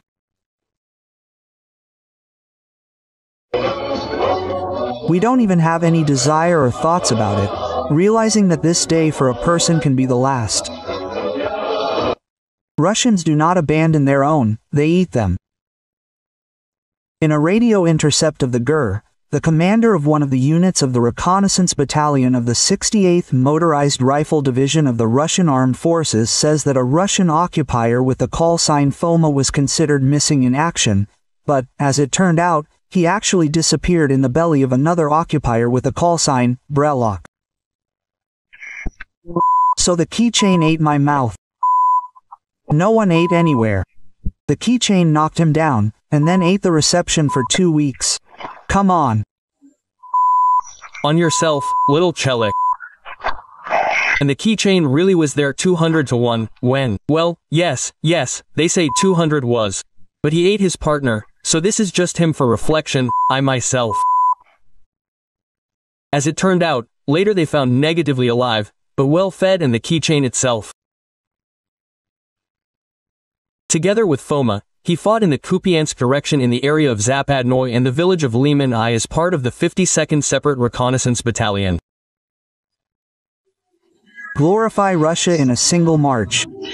Glory to Russia. Well, besides the fact that the Russians eat their own, they also throw them in. During the latest repatriations, Russia handed over the bodies of its own soldiers to Ukraine. Here's a specific example. Corpse number 19,225 is dressed in the uniform of the Russian Armed Forces. He has a dog tag and a passport of a citizen of the Russian Federation, extracts from the commander's order, as well as a military ID. This is Bugayev Alexander Viktorovich, a serviceman of the 1st Battalion of the 39th Separate Guards Motorized Rifle Brigade of the Armed Forces of the Russian Federation. His relatives began searching for him at the end of March after he disappeared in the area of Novomykhailovka in the Donetsk region. And this is not an isolated case. Russia does not give a damn about its citizens. They simply throw their bodies in with the bodies of Ukrainian soldiers. Russia is what it is. And we are not ashamed to show ourselves as we are. In the Belgorod region, a soldier killed a conscript and fled with a weapon. Channel Astro reported that the culprit is a 34-year-old resident of Karelia Yenis Boyev. He fled from his position near the village of Dunayka. In the morning, they reported that the deserter had already returned and surrendered to the military police. He was hiding in the forest nearby, and the machine gun he used to shoot, killed a conscript, was found on the territory of the unit. In Chita, there is a shortage of drivers to remove garbage. 5 former drivers quit and went to war. New candidates cannot stand the difficult working conditions and quit after training. Due to the shortage of workers, the remaining drivers are forced to often work overtime. Garbage trucks leave even at night. The military court sentenced the volunteer of the Army of Beauty's movement Nadezhda Rossi to 22 years in prison. She was found guilty of treason, financing terrorism and calling for action against Russia's security. Volunteers of the movement collected humanitarian aid, evacuated civilians and animals from the combat zone. Special Governor of the Leningrad region Igor Petrov was found dead with a gunshot wound. The 66-year-old official represented the governor in the Legislative Assembly of the region. Igor Petrov's body was found in a country house in the Sevoloshki district. According to the preliminary version, he accidentally shot himself while cleaning his weapon. Residents of Kazan were advised to take cash to the party. The deputy head of the city's executive committee said that there could be problems with communications. In the last week, entire regions have been suffering due to the internet shutdown. This is being done due to the threat of drone attacks. Deputy Speaker of the State Duma Vladislav Davankov revealed the secret of Elon Musk. It turns out that the billionaire has applied for political asylum in Russia. This statement is currently under consideration by the Ministry of Foreign Affairs. Davankov shared this crazy news at the St. Petersburg Economic Forum. Considering the format of the event, which is more like a clown show, Davankov's words should be treated with a fair amount of skepticism. MIT has already responded that Davankov does not work for them. We are waiting for Elon Musk's comment.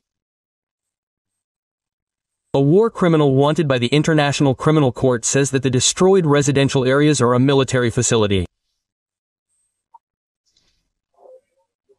If your journalists saw how our entire residential areas were destroyed by our missiles, they would hardly be able to tell you anything about it. They would not have survived. Psychiatrists have enough work here for 100 to 150 years. If they saw anything, they saw it from the side. And the strike was not on residential areas, but on military-industrial complex facilities. War is peace, freedom is slavery, and a destroyed 9-story building is a military-industrial complex.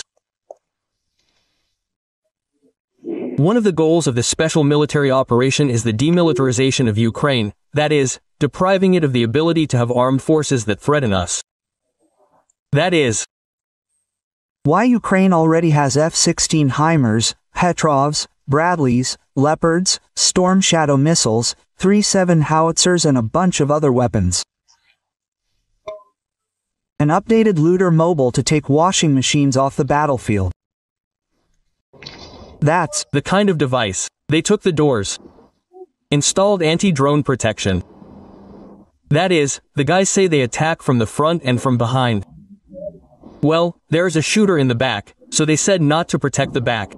They said not to protect the back because it would be inconvenient to load the washing machines into the trunk. They made additional reinforcement here, strengthened the body. There will be a platform and belts here, so that the washing machines do not hit each other. That's the kind of device. We are still waiting for a conveyor belt to protect the engine compartment and the evacuation compartment from shrapnel. That is, everything is welded here. Everything is additionally done. Pipes for rigidity. Everything was welded here too. In short, everything was done according to the standards of late Putinism, so that 4 washing machines could be transported at once without any problems. A resident of Voronezh, whose son did not return from Ukraine, instead of financial aid was sent flags and a t-shirt with the inscription, "We do not abandon our own." We did not abandon our own here either. Quote, their own were sent a t-shirt. How can Russian people who have disgraced the great aviation industry walk the earth in peace? The homeland of Antonov, Tupolev, Sukhoi, Mikoyan, Gurevich.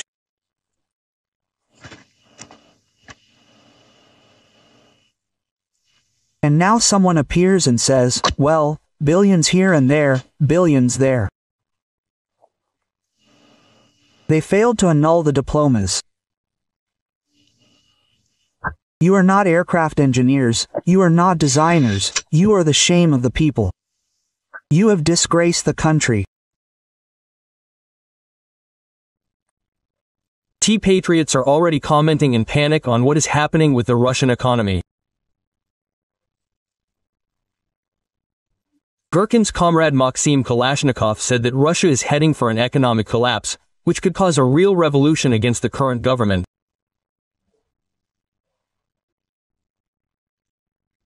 He admitted that Putin's assurance that the economy is growing and sanctions have benefited Russia is a blatant lie. And in reality, their economy is starting to collapse. Despite all these cheerful statements that everything is fine, everything is moving forward, we are winning. No, guys, unfortunately, the situation is very bad. I have long forgotten, ignoring the words about unprecedented economic growth. That's it, even officially it has stopped. That we have the fourth economy in the world in terms of purchasing power parity, one cannot help but see what is happening in the rear, namely in the economy. He also interviewed Vladimir Baglayev, director of the Cherepovets foundry and mechanical plant, who said that production could soon stop completely, followed by a wave of bankruptcies at enterprises. According to him, there is a serious crisis in Russian mechanical engineering, which is why free vacations are being introduced, the work week is being shortened, and teams are breaking up. A new process is beginning with credit payments, then our production begins to fall, the GBP falls, and first of all, production with high added value falls.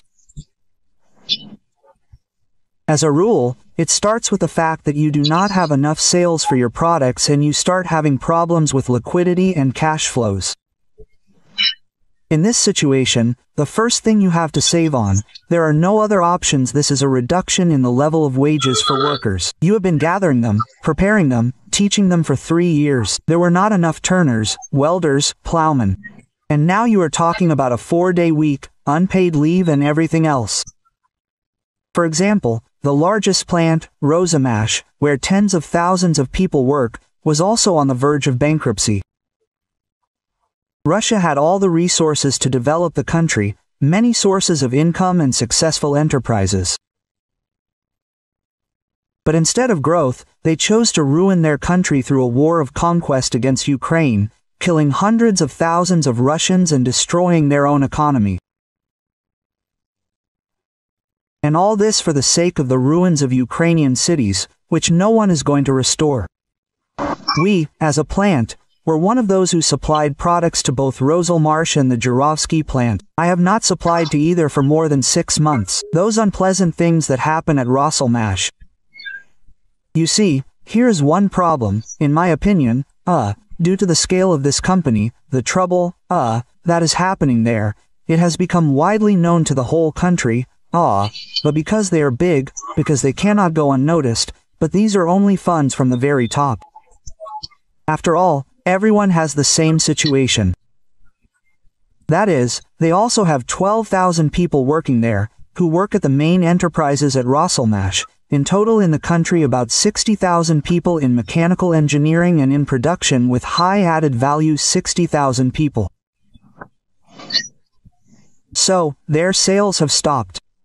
Now these bankruptcies are not declared only because people, even under the risk of criminal prosecution, understand that if they declare this case, then what they have been doing for 15 to 20 years, recreating factories in Rostov, in St. Petersburg, in Yaroslavl, in Tutayev, this is everything that people have put their health efforts there for the last 15 years, reviving these enterprises, it will all go down the drain, simply because they will lose their youth and declare themselves bankrupt. And people are taking risks, but this is yes, up to a certain limit. Our ruble has gone down, it was 100, it became 79. Guys, I want to ask, do you understand what this means? That all the Chinese, which had duties from 0 to 5%, today became 25% cheaper on our market? And then the question arises, are you still surprised that all our trucks have filled all the roads, and KAMAZ trucks are no longer bought in warehouses? We can state that an economic explosion is being prepared in the rear, which should literally burst out in a few months, that a crisis of non-payments will be generated, like in the 90s, the terrible 90s, which led to the shutdown of enterprises, throwing people out onto the streets. This is simply obvious.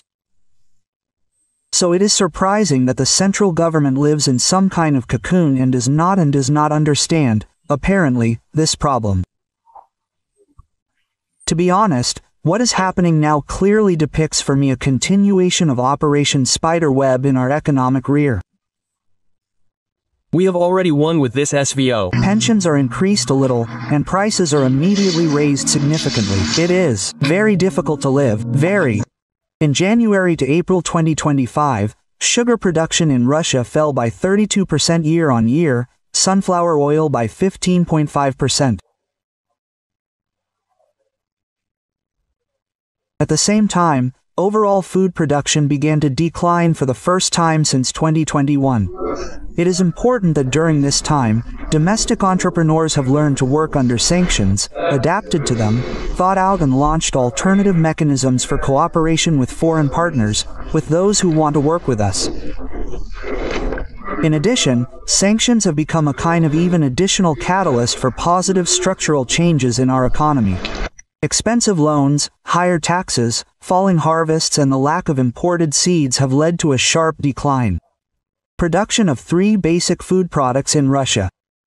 In April alone, according to Rosstat, Russian factories produced 35,000 tons less sugar than a year earlier. That's minus 36%.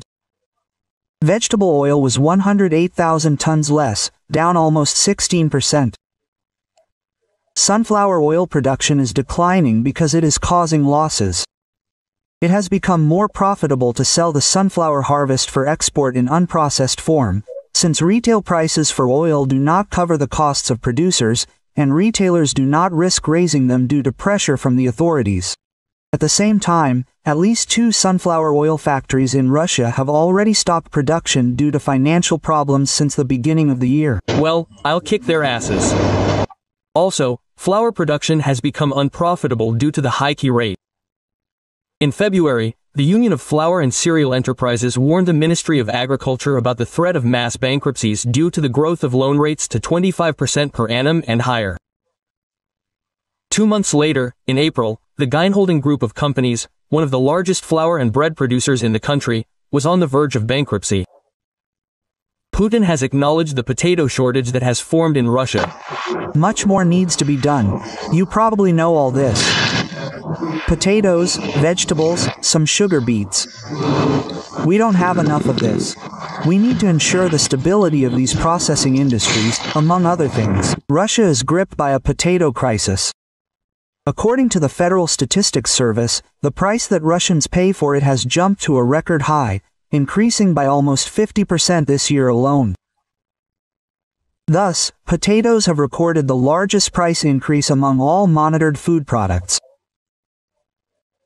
This happened after prices almost doubled in 2024 amid poor harvests.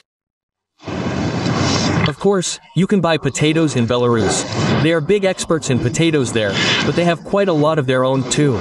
So, it ran out there. And did it run out there this year? How did it run out? In Belarus. Alexander Grigoryevich is holding a meeting there. Maxim says that potatoes have run out in Belarus. Something like that. The salary, frankly speaking, is not small in the country. The average, which, let's take, it allows you to buy a significantly larger number of bottles than, for example, the average salary of the Soviet period. What can you say here? The funnier the state, the higher the arrogance of individual crazy people.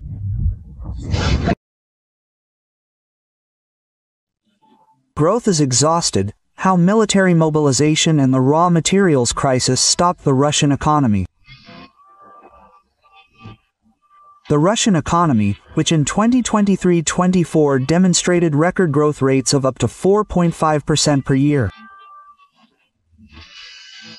In the spring of 2025, it began to noticeably stall. Already in the first quarter of this year, annual GDP growth fell to 2%, the minimum level since the beginning of the Great War. Experts note that the peak of overheating was passed at the end of 2024, and the current slowdown was the result of the exhaustion of the potential for extensive growth due to the mobilization of the economy for military needs. Let's cancel the damn pensions. Propagandist Sergei Mordin figured out how to solve demographic problems in Russia. So you gave birth to yourself, raised children, then you will have something not to eat in old age. No, you will die. Okay, he is an idiot. But those who consume this information product have completely become brutal. Transfer of resources to the military sector and stagnation of civilian industries. The main factor in the slowdown. Large-scale transfer of resources to the defense sector. According to the Center for Macroeconomic Analysis and Short-Term Forecasting, CMASF, the civilian industry went into recession in the first quarter of 2025. Production volume fell by 0.8% per month.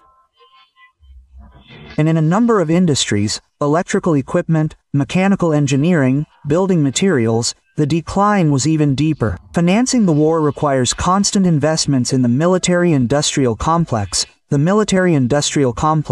which leads to a shortage of investment and personnel in civilian sectors. The high key rate of the central bank of 20% additionally restrains economic activity and makes it difficult to access loans. Colossal injections of funds into the military-industrial complex, a drop in oil prices as a result of Western sanctions, an increase in the inflation rate of more than 10%, as well as an increase in the key rate to a record level of 21% have led to the fact that the standard of living in Russia is rapidly declining. Falling oil and gas revenues. The second reason for stagnation is the decline in oil and gas revenues. If in 2022, energy exports brought in record revenues, then in 2020 the situation changed radically. Urals oil prices fell to $53.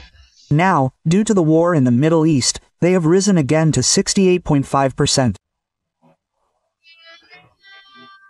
Dollars per barrel, and gas exports to Europe have practically disappeared. The Russian Ministry of Finance has already revised its budget plans, reducing expectations for oil and gas revenues by 2.6 trillion rubles and increasing the budget deficit forecast to 4 trillion rubles to compensate for Gazprom's losses. The authorities are discussing a sharp increase in gas tariffs for industry by 10% twice a year, which will lead to higher energy prices for businesses and the population.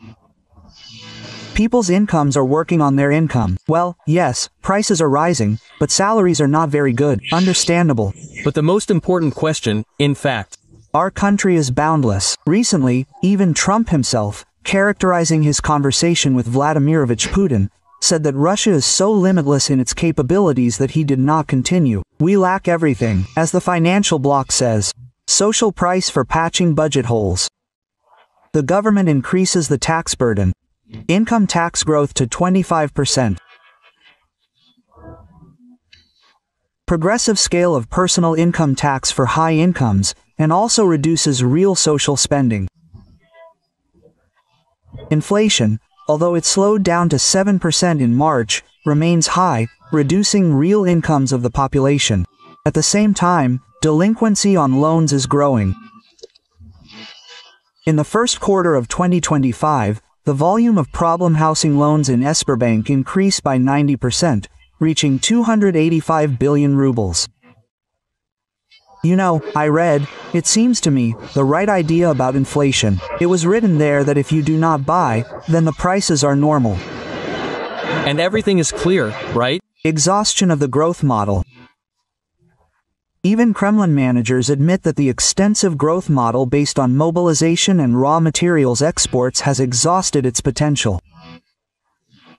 As Deputy Chief of Staff of the Presidential Administration Maxim Woreshkin notes, the Russian economic growth model has been exhausted. Everything is stable, steadily down, steadily negative growth. But this is the result. In addition, Kyiv's Western partners also intend to force the Kremlin to peace talks with Ukraine. Thus, Senator and Republican Lindsey Graham said that it is necessary to introduce new sanctions against Russia before the summit of the G7 countries in June, Bloomberg reports. Graham reminded that the bill already has 82 co-authors, and he is coordinating work on the document with the White House. The bill, let me remind you, provides for the introduction of a 500% tax on imports from countries that buy, in particular, Russian oil products and uranium. What will happen next? The Russian economy is already close to the line. Reserves are running out. The growth model is not working, and the war is accelerating degradation. Higher tariffs, stagnation, inflation and rising poverty are the direct consequences of the course of recent years.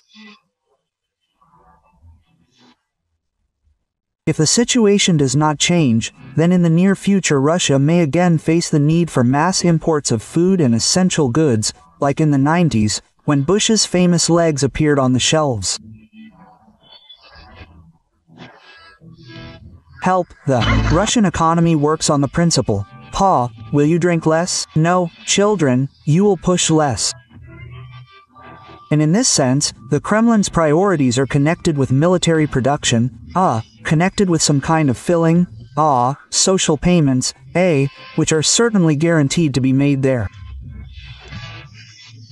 Yes, they are not indexed the way people would like.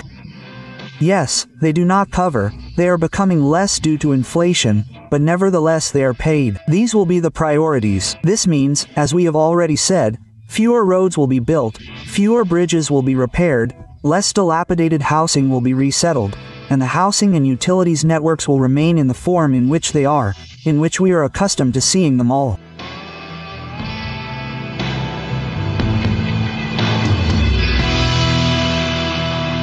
What is needed in crazy quantities?